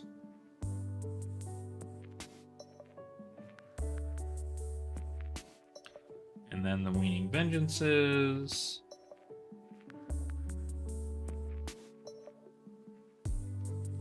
And then the Wax Inspectors. So we're going to take this out. Take this out.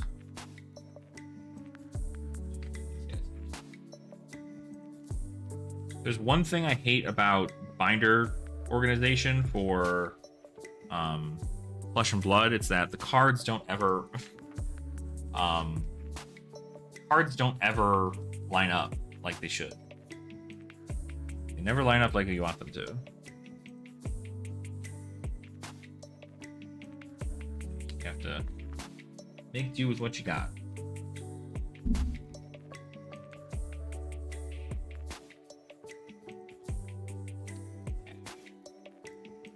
Got all of this.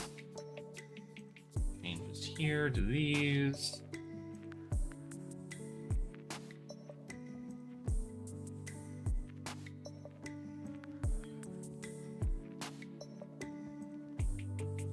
Another one down here. See, I never would have just known. I would have been like, oh, okay, we'll get this stuff taken out of here.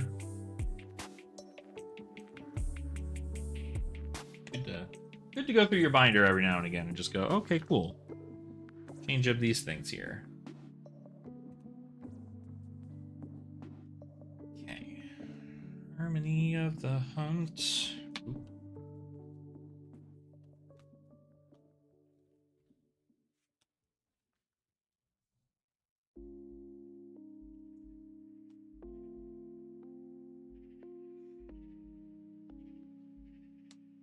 Okay.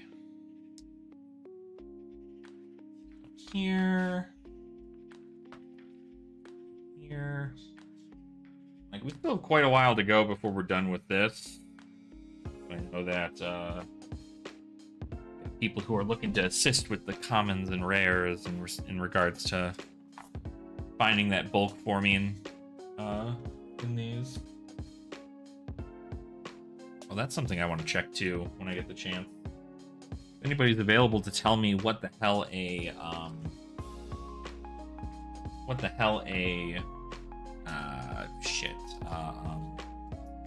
rainbow foil looking for a scrap costs, I'd love to know. Because apparently a rainbow foil looking for a scrap is going for like $5 or some nonsense, from what I heard. It's just like ridiculous, so shouldn't be going for that much.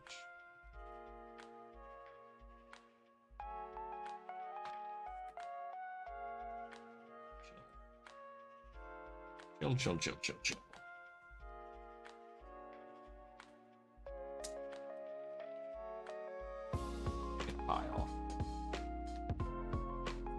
Making a pile. I really gotta pee though. Oh, coffee? I don't have coffee.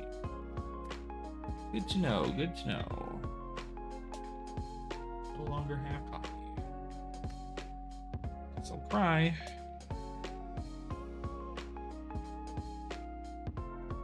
Good.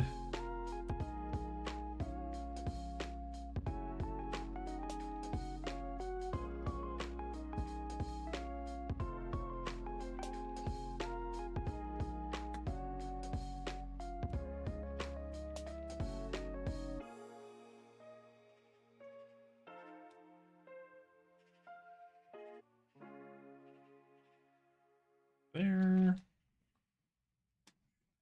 We just start from here again. Start filling this back up so I don't get too high of a pile. So we need Zen Tamer of Purpose, which goes right here. And then, of course, Zen. And the 12-petal Kasaya. Heirloom of Tiger. Stride of Reprisal. Tooth and Claw. Shifting Winds of the Mystic Beast, which I know I have one. Sacred Art, which I know I have. Sacred Art. And then Wind Chakra. So these will at least line up pretty well. What the hell? Hold on. Do the thing. Like, why do I have two? Why do I have two red Wind Chakra? Okay. Wind Chakra. Wind Chakra. And the Companion of the Claw.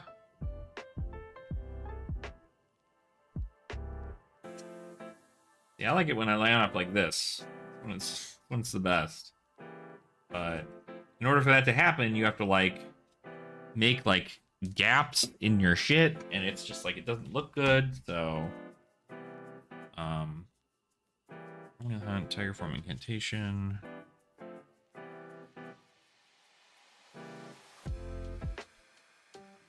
Alright, Traverse the Universe. Aquasine Shell. Bless Kimono. Waves of Aquamarine. Aqualapse. Decoy.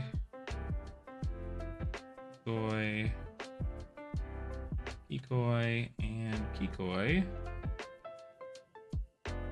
And then we have Attune with Cosmic Vibrations, Cosmic Awakening, Levels of Enlightenment,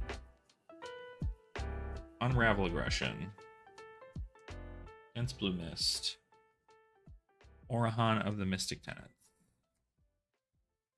And then we have Deep Sea, Tenerife Moon, Tenerife Tide, Tenerife Wind, Deep Blue Sea, Wide Blue Yonder, Big Blue Sky. Then, of course, the 4 cards to screw it all up. Droplet, Rising Tide, Spillover. And we have to wait. Not too bad, though. We're making headway, so...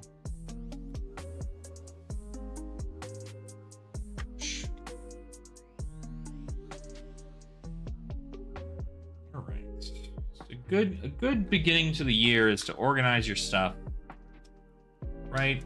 You have stuff that you need to organize at home, whether it be your cards or, you know, do like some sort of clutter thing. Do that today. Do that today. That seems like a good thing to do. These will all happen.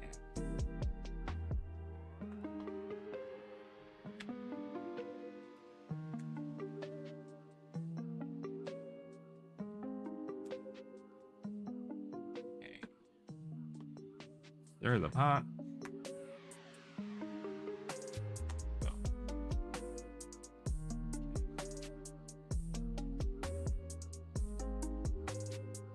Oh, God, my neck. My rainbow foil bonds of agony. I'm happy with how many assassin things I have here. Like, a lot.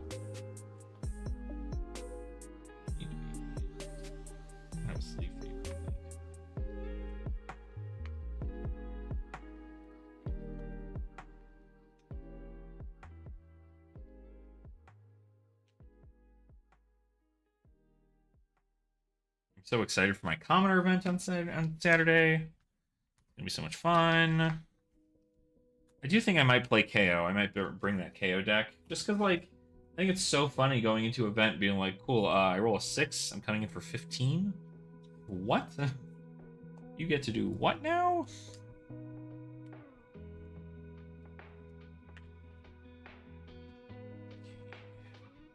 Yeah, it's really apparent.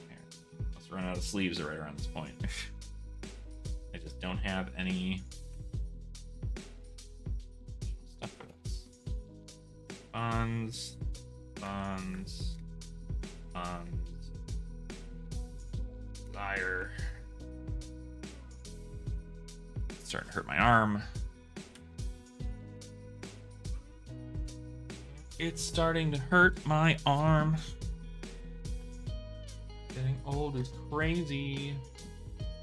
They don't tell you that you can't organize cards like you used to. I'm telling you, I used to like organize my binder of Yu-Gi-Oh stuff for, I mean, like maybe once a week. Huh.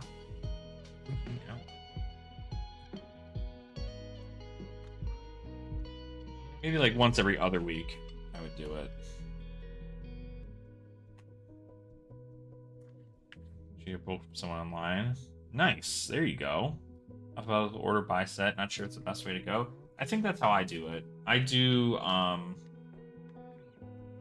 do by set first, then by class alphabetically, then in each class I organize alphabetically, and then also by color. So like I keep it to where it's like if there's a red, yellow, blue, I keep them together. And like you see the red version, the yellow version, the blue version, then you move on to the next letter in the alphabet. So that's how I do it. I'm not sure. Mine takes like a long time because it's just so much additional like work to put that in, and it takes a little while. But I know that at least if I'm missing a card or if I need to go find a card, I know exactly where it is. So can't really complain there, I'd say. Surge, wash away. There's Tenerife Moon, Tide, Wind, drop in the ocean, Ancestors, Passover, Path Well Traveled, 100 plus Majestics in their bulk of only commons and rares. Wow, oh my gosh. You did get lucky. My goodness. What kind of stuff did you get? That's a ton of value, dude. All right. I think I might actually leave a spot here for a chi. Just because I want to show what the chi looks like. Happen to have a chi card somewhere lying around here? I know where I can find one.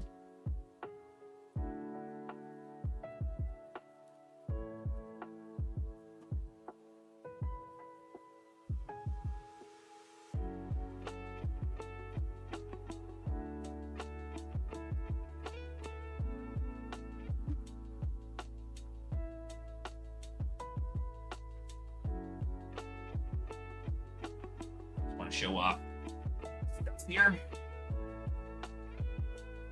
3 Warmongers? What the shit? How much did you pay? Somebody had 3 Warmongers in their bulk?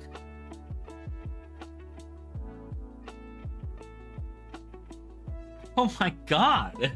What a freaking deal. That's crazy.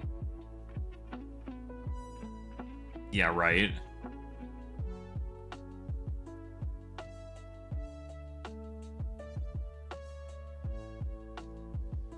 That's crazy. Well, that's good. I gotta get on what you're getting on.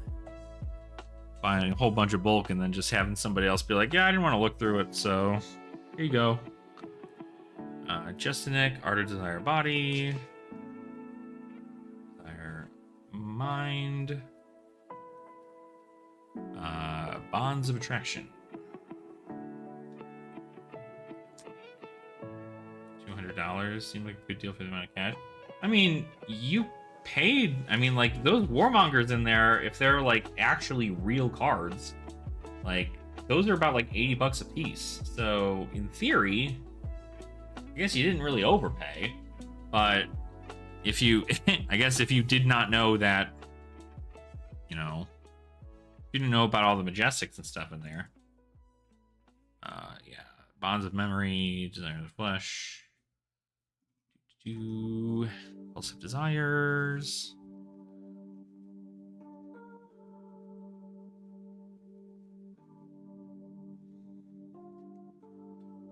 I just gotta get more sleeves for these guys here. Mind's Desire. He said it was only commons and rares. Yeah, I don't know. Well, what's 15 kilograms of cards? That's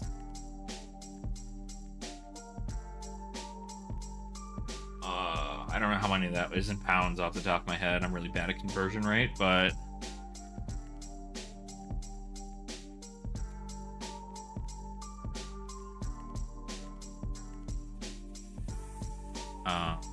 okay, fixed pieces. Yeah, Cosmo.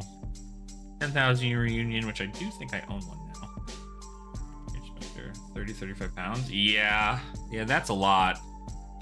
That's a lot. I mean, like, I think I have. No, like, how much of the? I don't even know how much like a 5,000 count box of mine costs. Or it weighs. It's probably like two 5,000 count boxes worth of stuff.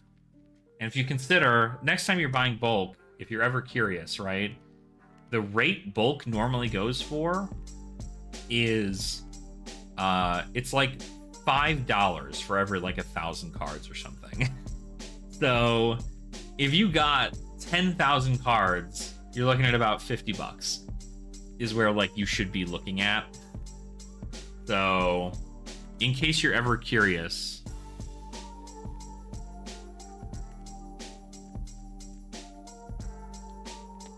but hey, it ended up working out because you actually got cards that were worth money. Like those Warmongers are not cheap. So maybe he threw them in there or something for you.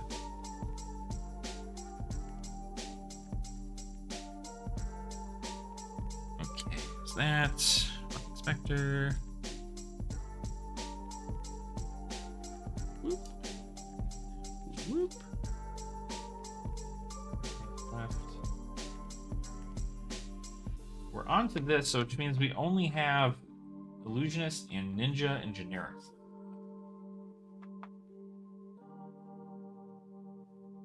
That easy bank bulk here. Yeah, oh well, yeah. Yeah, absolutely. You pay that extra for the shipping and taxes. I always, it's so funny. It just shows like how much like I forget that like I'm on the internet. Because like when I talk to people, I kind of just tend to assume they live in the States. And I'm just like, okay, yeah, no, of course. Like here's this, and like this. Like this is probably what you're looking at. But like if you're across the country, like you just have a different tax thing. Like everybody's getting charged a whole bunch. This is why like a lot of people who come in and talk from the like the Brazil community and other like South American places, they come in and they're just like, yeah, we're always just so happy whenever you're doing commoner stuff because we can't afford to get that product out here, nor is there any being distributed. So it's just like hard to get cards out here. I'm like, oh, that makes sense. That makes sense that you're not able to get cards at a rate that is like us here in the States. Like when I shit you not, Crip, people throw away their bulk here. Like that's just like gross entitled American things, is that like there is bulk that people just throw away. And if it weren't for me, I'd watch it happen more frequently. Like people at my locals now know that I get bulk, that I like will take bulk off people's hands, and so they're always willing to just like give me their cards. Like they would have like thrown them out if it weren't for me. Income 20% goes, yeah, woof. That's rough. That's rough.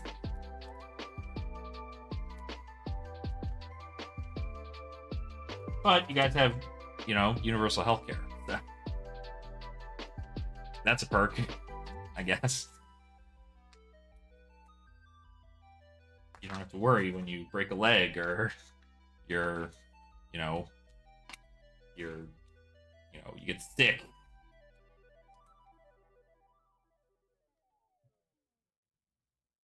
Okay. Prismatic.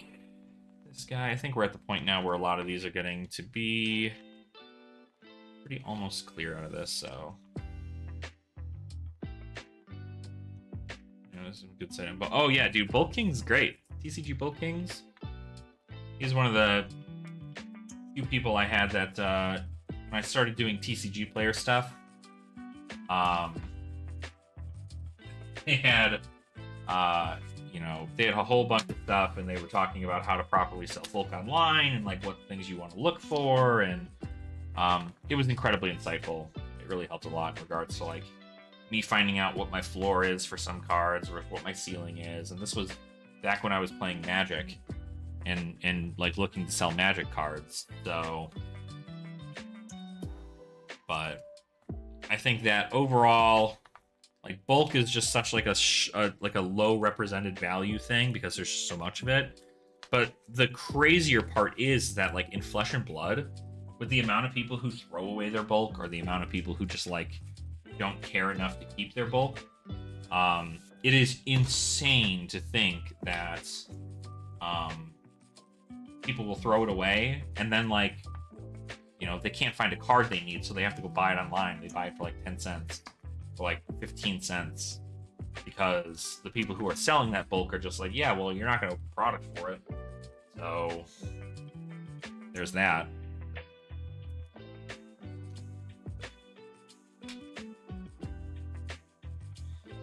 Determine the end of this here. I think we're only a couple things off, though. Too bad. Sigil of Solitude. That goes right there.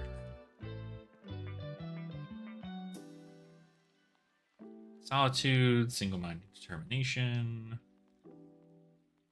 At least the illusionist stuff gets to look good. Nothing else does, though. Spectral Manifestation.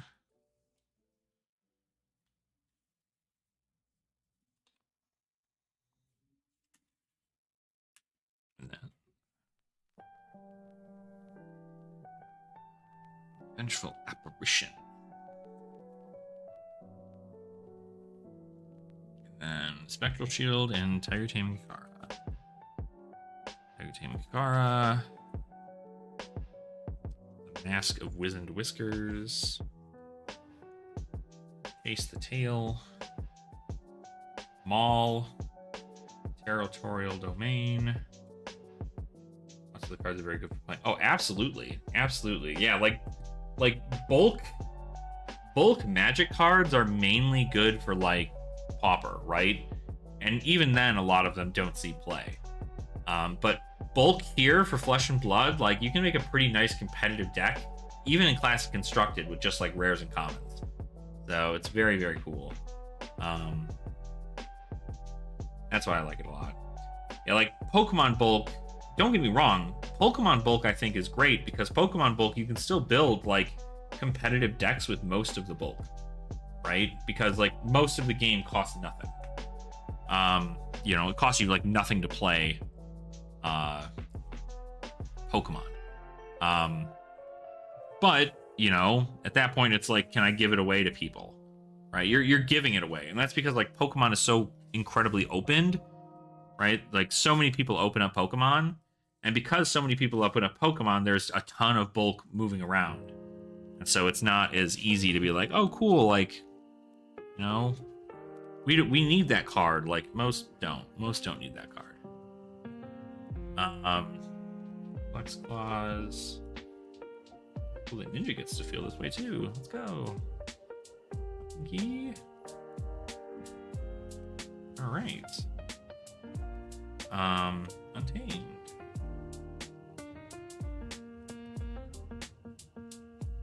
Right. And like, so you don't get a lot of value out of the cards, obviously, but like, you do get some. You get to at least play competitively for like next to nothing, which is good, especially if you're trying to win like the, you know, tens of thousands of dollars or something that Pokemon will give away for their events, you know. Stonewall Gauntlet, Rowdy Locals, the Weakest Link, Prismatic Leyline. Man, damn, we have another. Dude, everything's looking good over here. All I did is put in a cheat. Everything is like really well done here. Blanche, Emissary Moon, Emissary Tides, Emissary Wind. Gravekeeping. Gravekeeping. Bastion.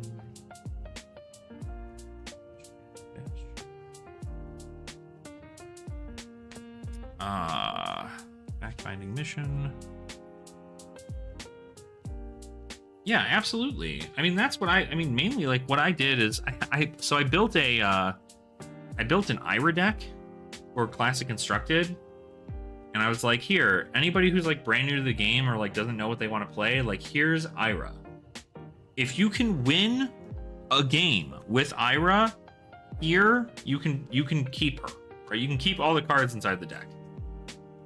Just you have to give me the hero back because I don't have enough Iras to go around. But I was like, I'll just do this. Like, you know, here's a bunch of stuff. Like you can just kind of enjoy it and be a part of it. And like bulk decks are so important because it helps get people in without them needing to be like, oh, okay, I don't know what I'm gonna buy or what I'm gonna do. Like, have a bulk deck. Okay. Crack Bobble. All right, visit the Goldmine Estate. This is where things are gonna get weird. I mean, a lot of cards I do not have. Visit the Golden Anvil. Technically, I have this card. Supercell. Evo Recall. Evo Heart Drive. Evo Short Circuit. Speed Slip, Long Draw, Murky Water Kindle, Dust.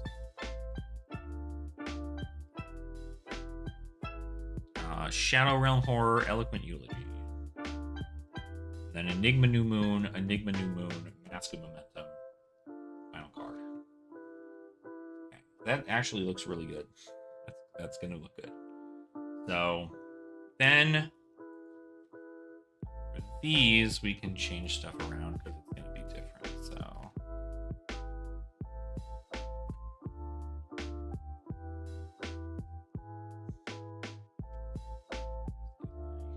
out here, yeah, like bulk. I mean, bulk stuff is always going to be like, there's somebody out there who like doesn't know anything about the price value of cards who's going to be like, wow, I'm so happy that happened. Like, that's so cool. Did you guys see this? Ah, still such a beautiful freaking card. Insane. Insane. So cool. Can't wait to get all these. That'd be awesome. Okay, so let's try it here. So now we have to look at all of the cards. This is actually where it's going to be weird. I know what cards come in extended arts, I'm pretty sure, but we can just double check and see.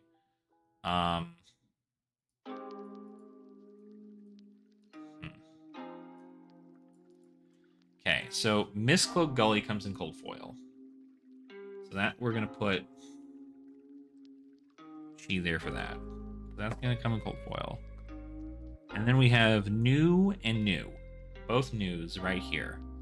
Beckoning Mistblade does not come in cold foil. Mask of Recurring Nightmares does. So new, Mask of Recurring Nightmares, Heirloom of the Snakehide, Arousing Wave, Undertow Stiletto. Have an Undertow Stiletto, that'll go right here. Okay. So then we have everything else. Now, the Sacred Art under Current Desires goes right there. Sacred Art in Marvel. And then it's Rainbow Foil all the way down until Enigma. Enigma. Meridian Pathway. Heirloom of the Rabbit Hide. Roots Retold.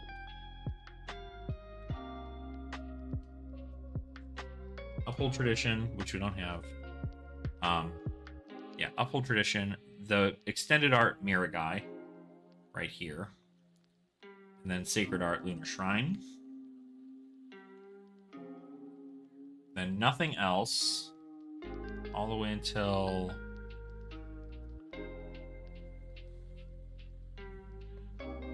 Zen and Zen. And then 12 Petal Kasaya, Heirloom of Tiger Hide, Stride of Reprisal. And then Tooth and Claw. Yeah, so Tooth and Claw, Shifting Winds. This is Sacred Arts. I need another card.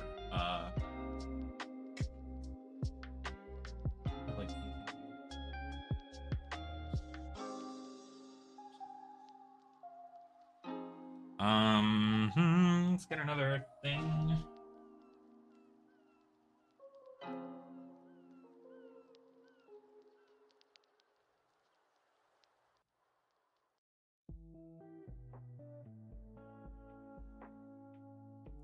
A bunch of these Chi.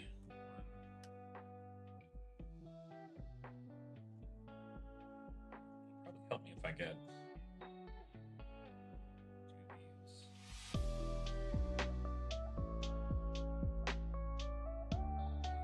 try to get like placeholders and shit for stuff.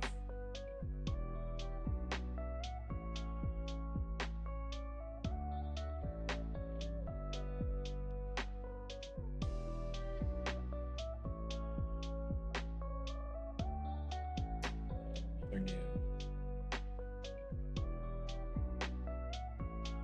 Edition. I want these.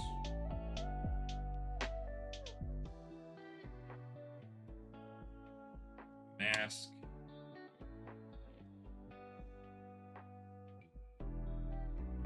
Okay, the rest are backwards. That's cool for me.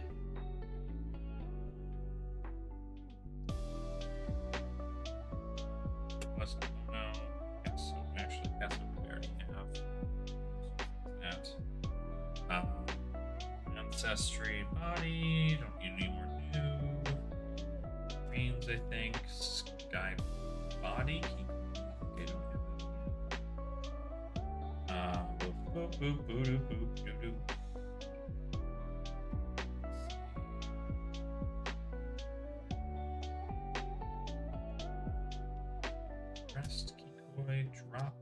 already have a drop. Wrong. Walker Kikoi. Another Zen or new body. Grains. Heirloom.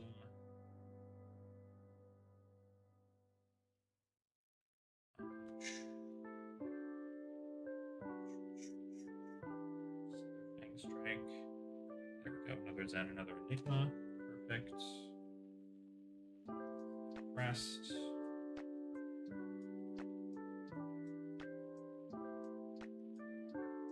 Should be kind of okay to put in some spots here. Just some additional things. Okay. Yeah, we're gonna utilize these as like a thing to determine where cards should be going. So we have, right in the beginning, we had the Mistcloak Gully. Make sure I made it Mistcloak. New and new. We need, where are they? New, then new. So technically we need 2 new right here. The way that goes. Boom and boom. And then we need a Mask of Recurring Nightmares, an Heirloom of the Snakehide, which I got right here. Heirloom of the Snakehide. Gold foil. The Arousing Wave, which I'm sure I can find another one of. And then we have the Sacred Art. And then we move into Enigma. So 1 Enigma here. 1 Enigma up here. Enigma. And then we need a Meridian Pathway and then a Rabbit Hide.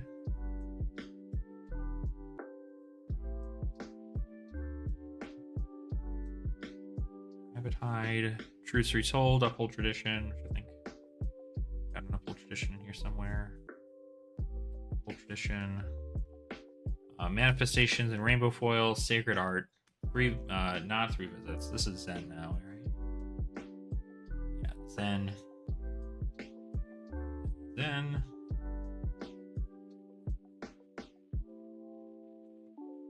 Zen. Oh, my camera freaked out. Hold on. Look at me. Look at me not wanting to do anything, of course. Deactivate. Activate. Don't you do that to me, camera. I'm trying to make content for people. Okay. Zen and Zen, and then we've got 12 Pelvic Kasaya, the Heirloom of Tiger Hide, which I'll just figure out later. Strider Reprisal, and then we have the Sacred Art Chi. Right there. And then we're good all the way until First Universe, which is right here in the middle. Beautiful. Beautiful card. Beautiful art. First Universe. Aqua Seeing Shell. Koi Blessed Kimono. Yeah. Koi Blessed Kimono, which would go right there. Waves of Aquamarine, which I do have gold foil here. Aqua Lapse. That, so we can worry about Aqua Lapse in a sec. Skycrest Kikoi. Crest Kikoi. Sky Body Kikoi, which we do actually have a gold foil of. Here. And then we have Sky Hold Kikoi. And then Skywalker Kikoi. Those all come in cold foil. And then we have Levels of Enlightenment. So we're going to be right here because we don't have Levels of Enlightenment to put in there. Drop in the ocean. So drop in the ocean. I'm going to go right there. We need the Homage to Ancestors. And then Passover. Right there. Path Well Traveled. Curious how many of these are actually Third tradition. We're not gonna do these. Passport traveled. Reserve tradition. Yeah, right. I know, right? Every time I see it, I'm just like, man, dude, my Jewish heritage is kicking in.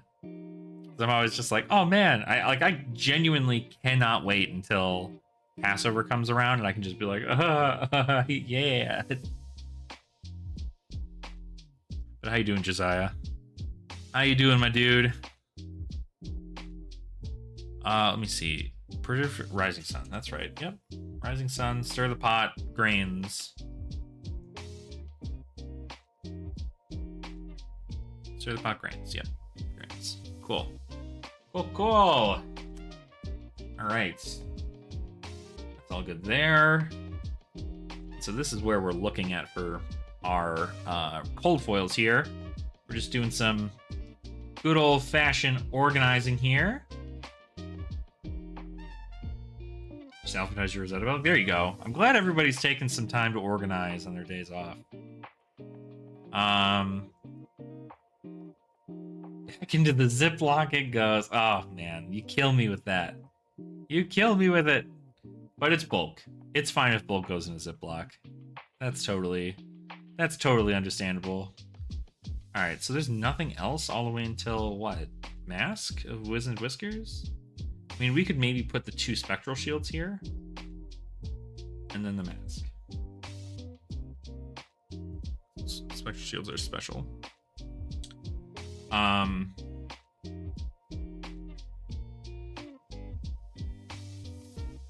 Mask. And then nothing all the way until Stonewall Gauntlet.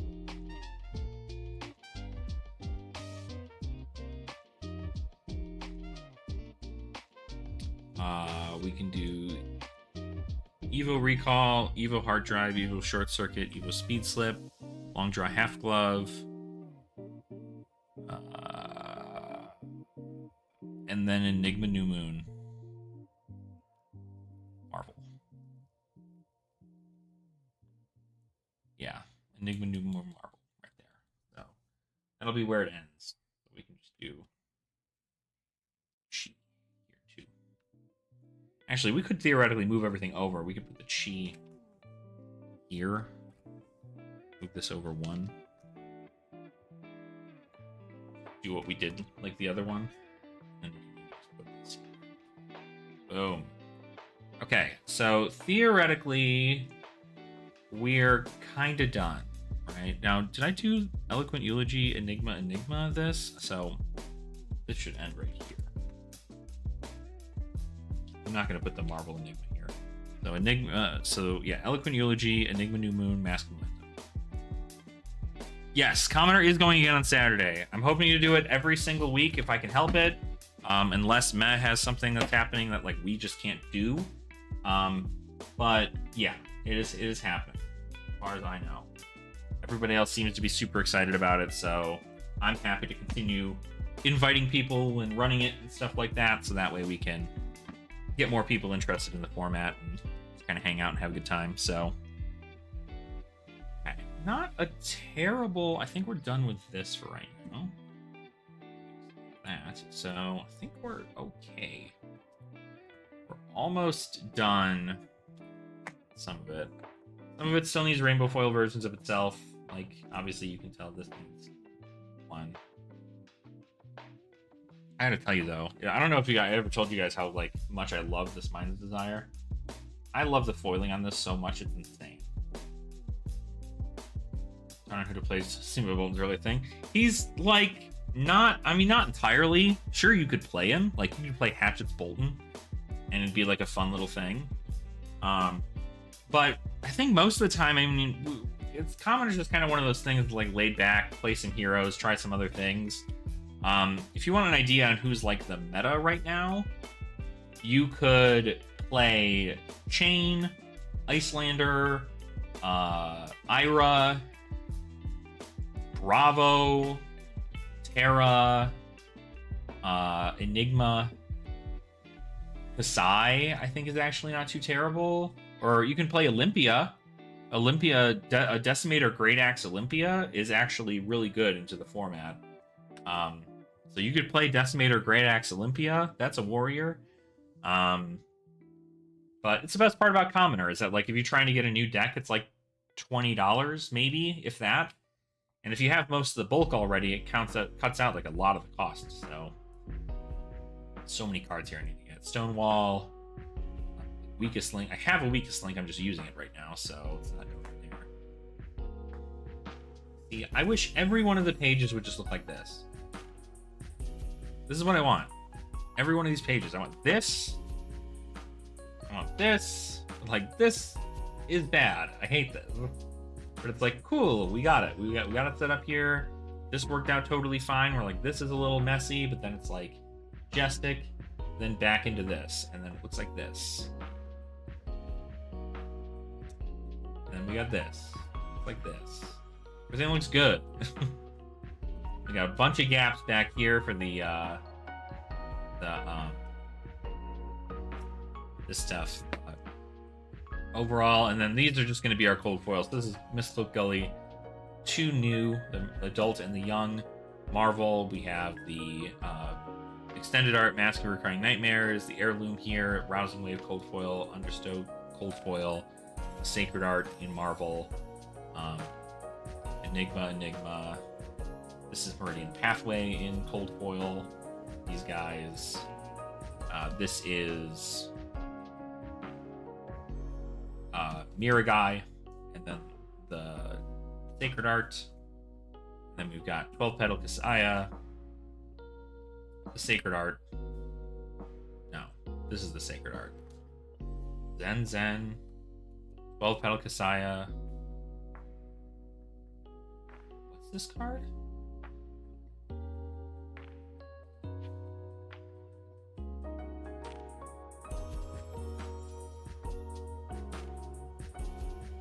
What is this card? This is gonna be... Oh, Heirloom of Tigerhide. That's what this is. Heirloom of Tigerhide, this guy, Sacred Art, and then boom, boom, boom, boom, boom, boom, boom, boom. These are all gonna be the Chi. And then we're gonna have more Chi down here too. It's gonna be a Chi. It's gonna be Marvel, so it looks pretty in the back. And then we've got like illusionist and assassin stuff here, I think. This and then these guys here. All just the slips and everything. So cool. But it all fits in one binder, so that's what I like to see. There we go. Alright. Not bad. Yeah, dude, I mean, like, play whatever you feel is more comfortable. You can play Warrior. I mean, it sounds like Nora's looking to bring Icelander. I don't know how many people are bringing, like, heroes that are, like, crazy good into the meta right now. But they might bring a lot. I'm not sure. So it's all kind of based on what we have available or who wants to bring what, right? So these are not the same blues, right?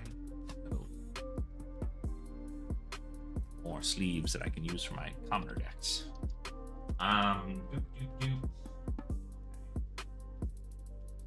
can we do?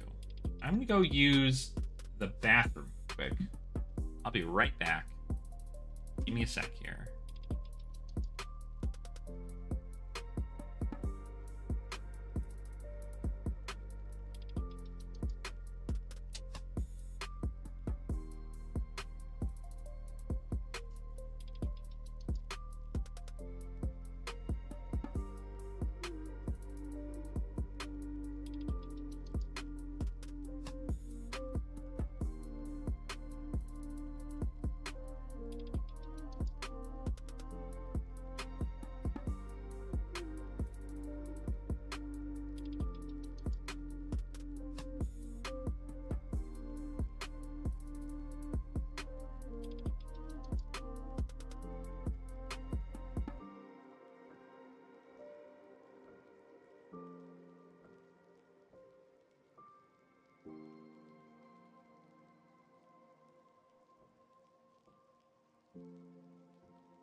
I'm back. There we go.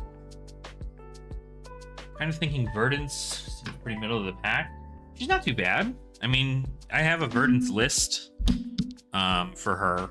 She's pretty much just like play all the big Earth cards and heal yourself. Like that's pretty much the whole concept of the list. But let me see here.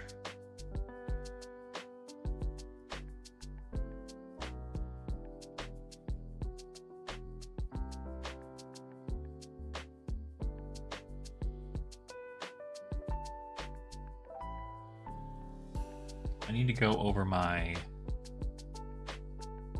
stuff for heavy hitters too.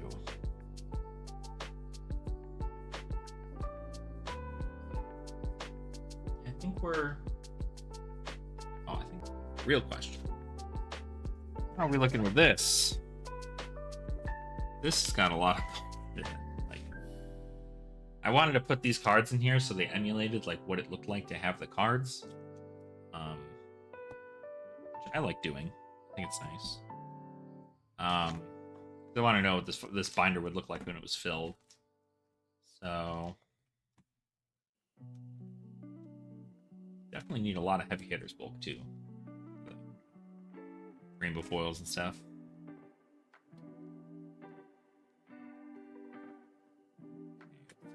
Pretty okay. I don't think I'm missing too much. I think I probably just need to make sure that my cold foil side of things looks good. Because like this is the end of it, right? And then like this should all be our cold foils, which we shouldn't need a lot of. So that makes sense. These are the promo weapons.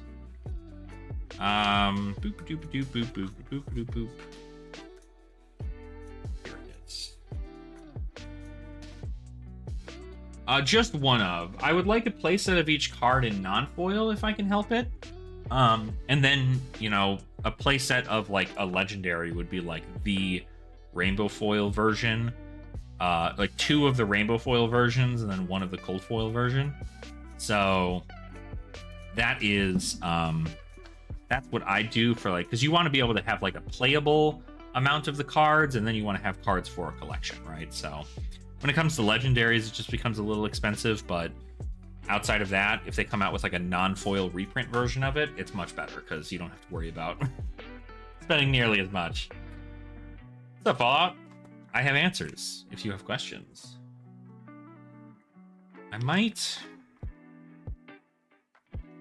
Flesh and Blood easy or hard? I would say it's definitely easy to get into, but it's hard to master.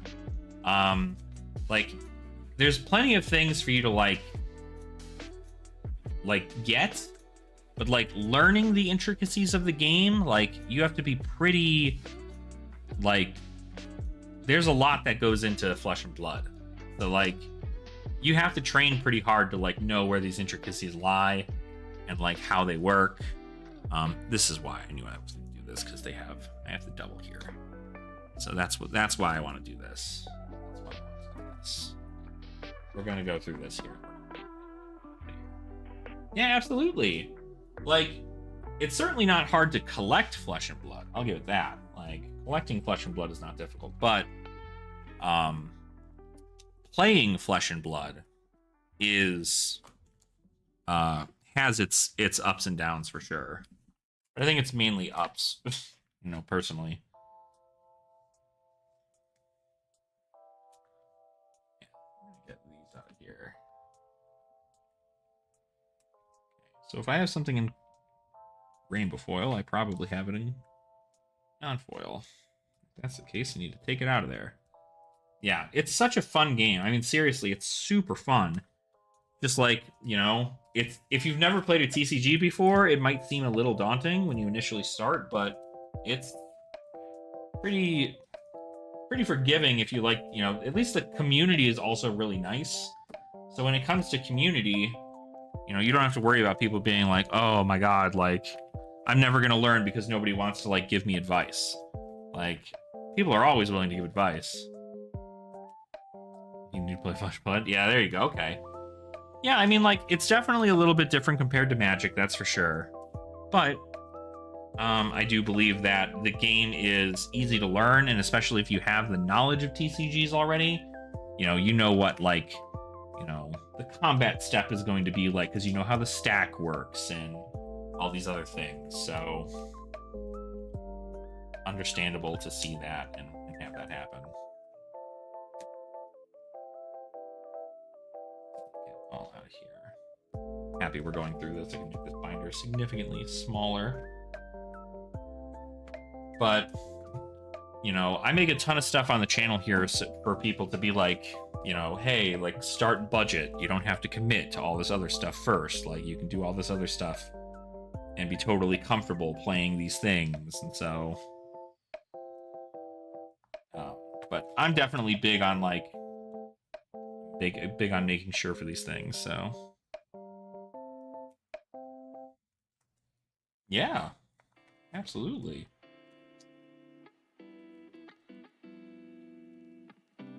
Smack to reality. Oh, there goes gravity. A reprint over the top. I have one of those.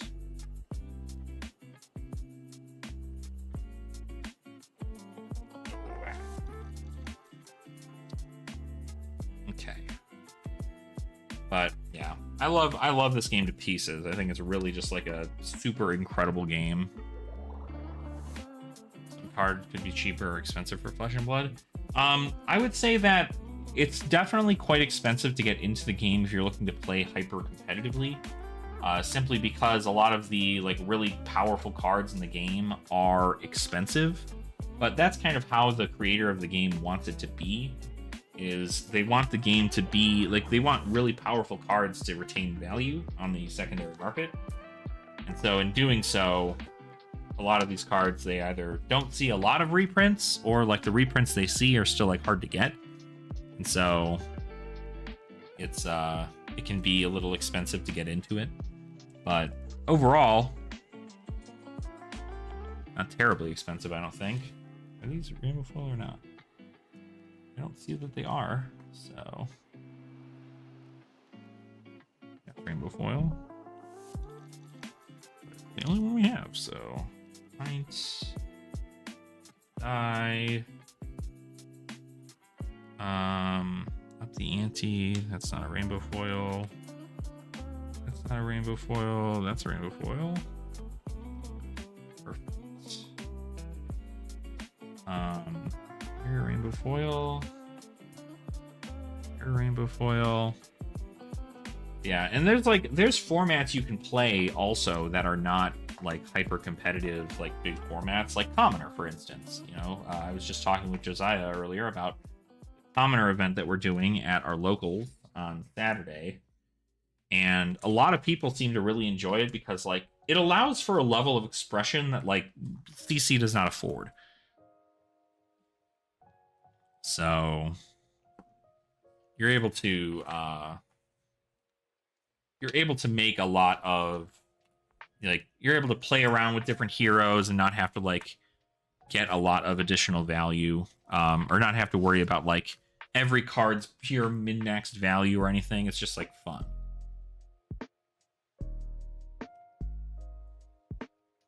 Oh, from California. There you go. California girls were unforgettable. Sorry, had to do it.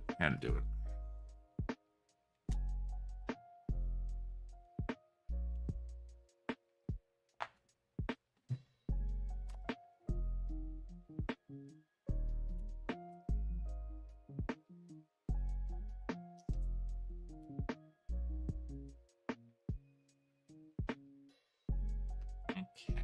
Edge ahead. Yeah, just really making the binder this big.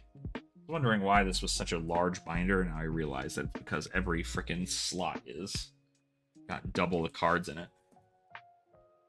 Which just doesn't make any sense, because why? Why would I do that? Why would that make any sense for me to do?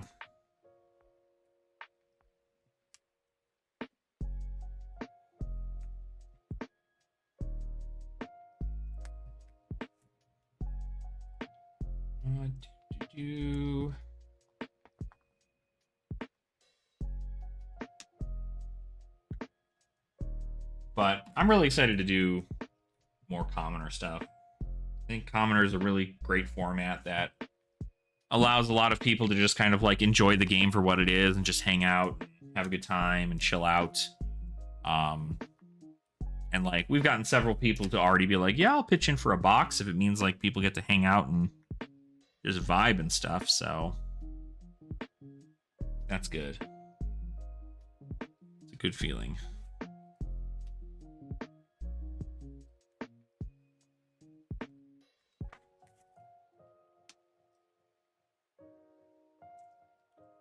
Fresno. I've been to California once in my life, and I don't know that I will ever be back. Not of like obviously like I have no problem going, but I don't know that I'll ever be back.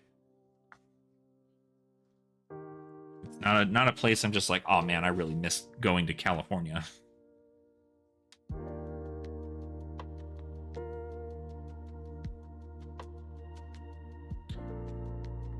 Okay.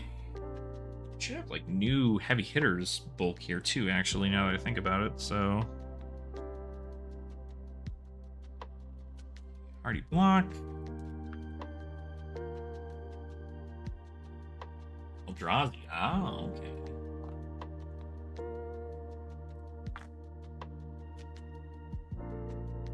And I'm assuming by when you play Magic, you're also telling me you play Commander, probably, yeah?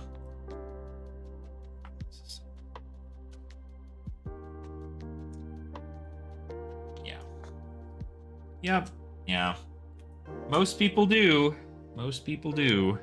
That's why it's kind of why I moved away from Magic is I enjoy this like 1v1 like, you know, my skill versus your skill kind of gameplay. And you don't tend to do that same stuff in Commander. Commander, it's just kind of like, all right, cool. Like by the time it gets around to your turn, did you draw enough cards on your opponent's turn to get an answer for everything?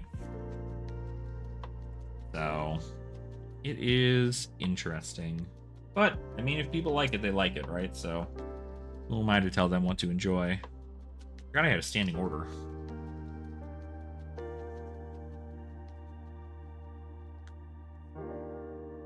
All these cards that were just sitting there.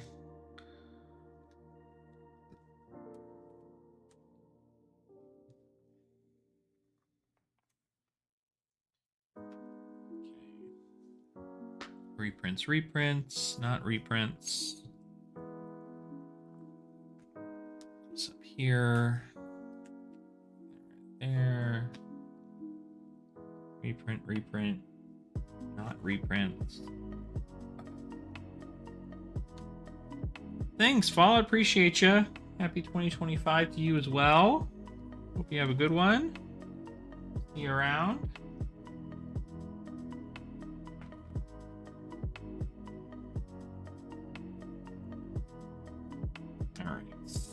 I think that is all the things for that are additional. So, okay.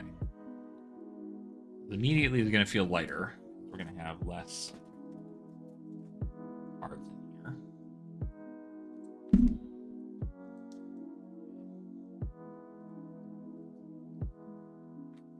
here. Oh, you. Still feels like crazy thick in some areas, but like I know it's not. Interesting. Okay. Yeah. So yeah, look at so all these extra cards that I pulled out of this binder. These are all just like non-foil versions of the cards. Wish I had not for that.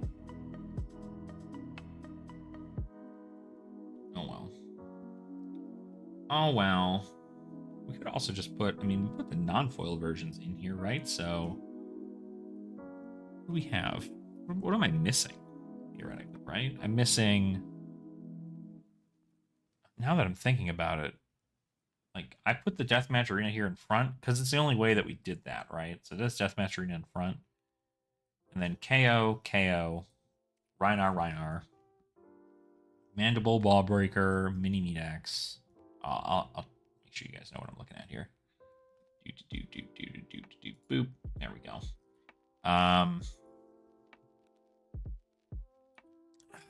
See what we get here.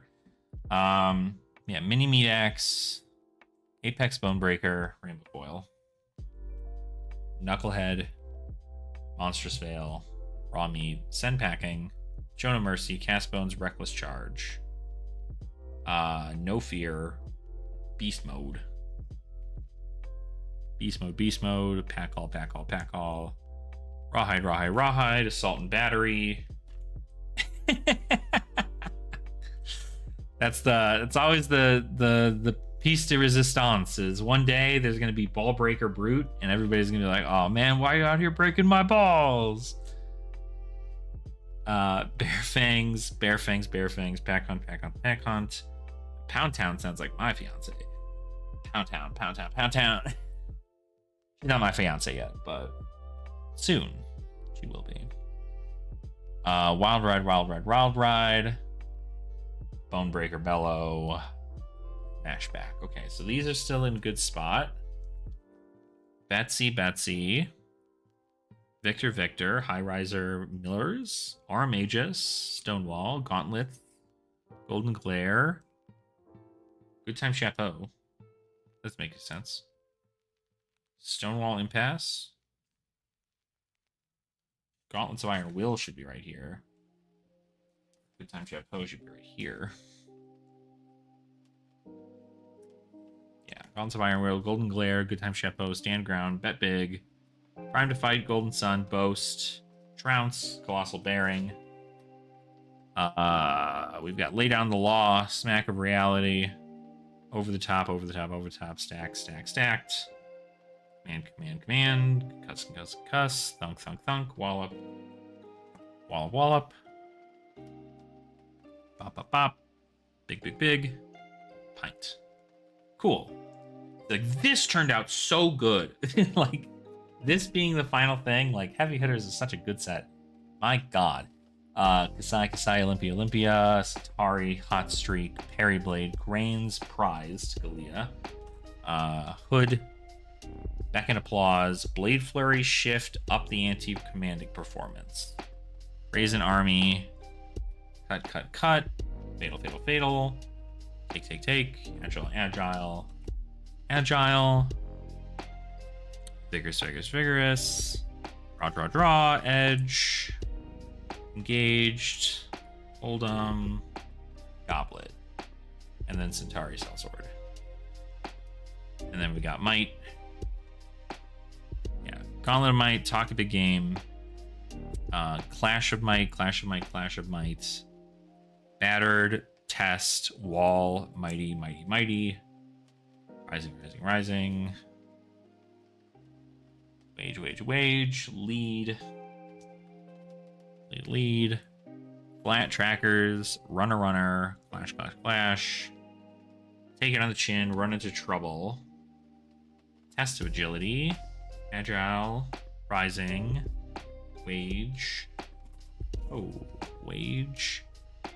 and then Lead with Speed, Vigor Girth, Double Down, Clash of Vigor, Slap Happy, Hardy Block, Test of Vigor, Rising Energy, Vigorous Wind Up, Wage Vigor,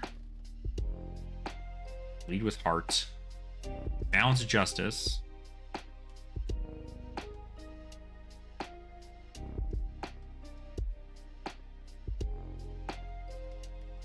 where did I put that?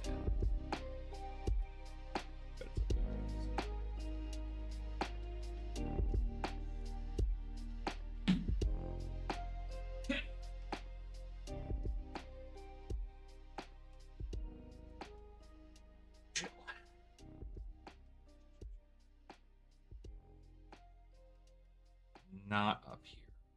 Mind, I guess. Where did I put that thing? I have Balance Justice. Ori, Sheltered, Base, Adversary, Adversity, Headliner, Stadium, Ticket Puncher, Grandstand, Oval, Nasty Surprise, Pay Up, Ripple Away, Standing Order, Tenacity, Seduce, Down But Not Out, Wage Gold, Reinforce the Line, Adrenaline Rush, Performance Bonus, Rally, Trade In, Lunging Press, Money Where Your Mouth Is, Starting Stake, Test of Strength, Agility, Might, Vigor, Gold, Crack Bauble. And then we have Graven Call in regular, Course of Tendency in regular, or in regular. Well, Course of Tendency in Rainbow Foil. Yeah, Course of Tendency in Rainbow Foil.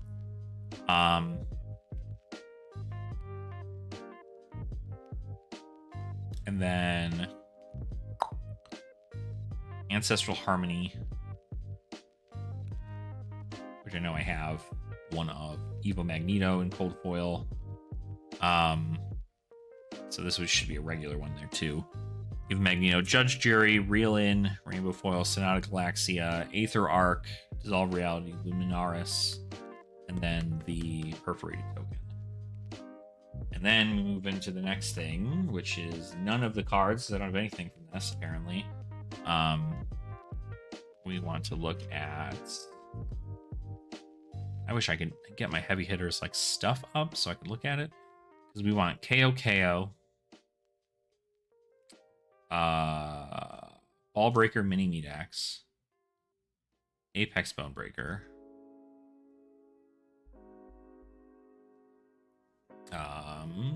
Raw Meat,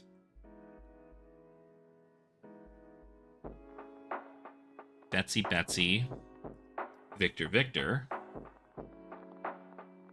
All right, take care, Josiah. Take care. Have a good one. Happy New Year.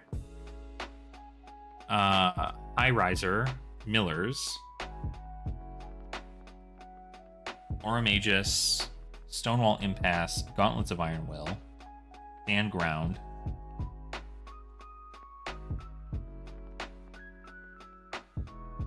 Kasai.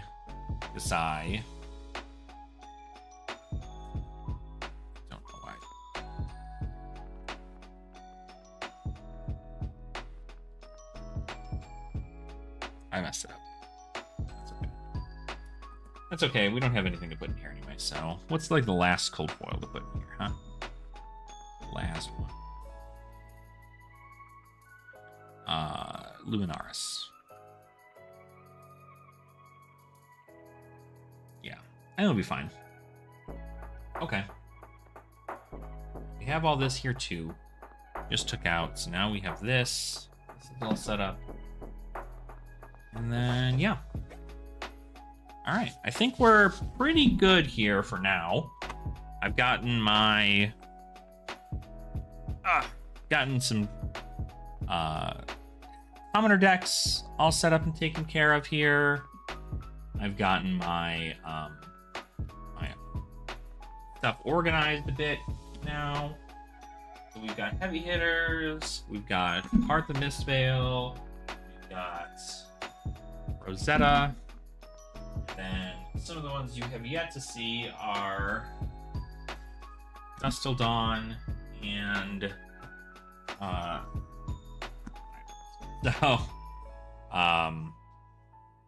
then we have an Uprising Master Set 2, and then a couple others that I don't have binders for yet. I need to get binders for. But outside of that, I think we're almost getting there. These I want to bring down to be less, to be like 360 count binders, but I'm happy that we were able to. I think I'm going to get more of these Voltex binders because these are really nice. I like them a lot. The Game Jam binders are fine too, but they come in like a weird like velvet thing almost. It's very interesting, but I like them. They still do the same job. It's safe, so that's what I want to do.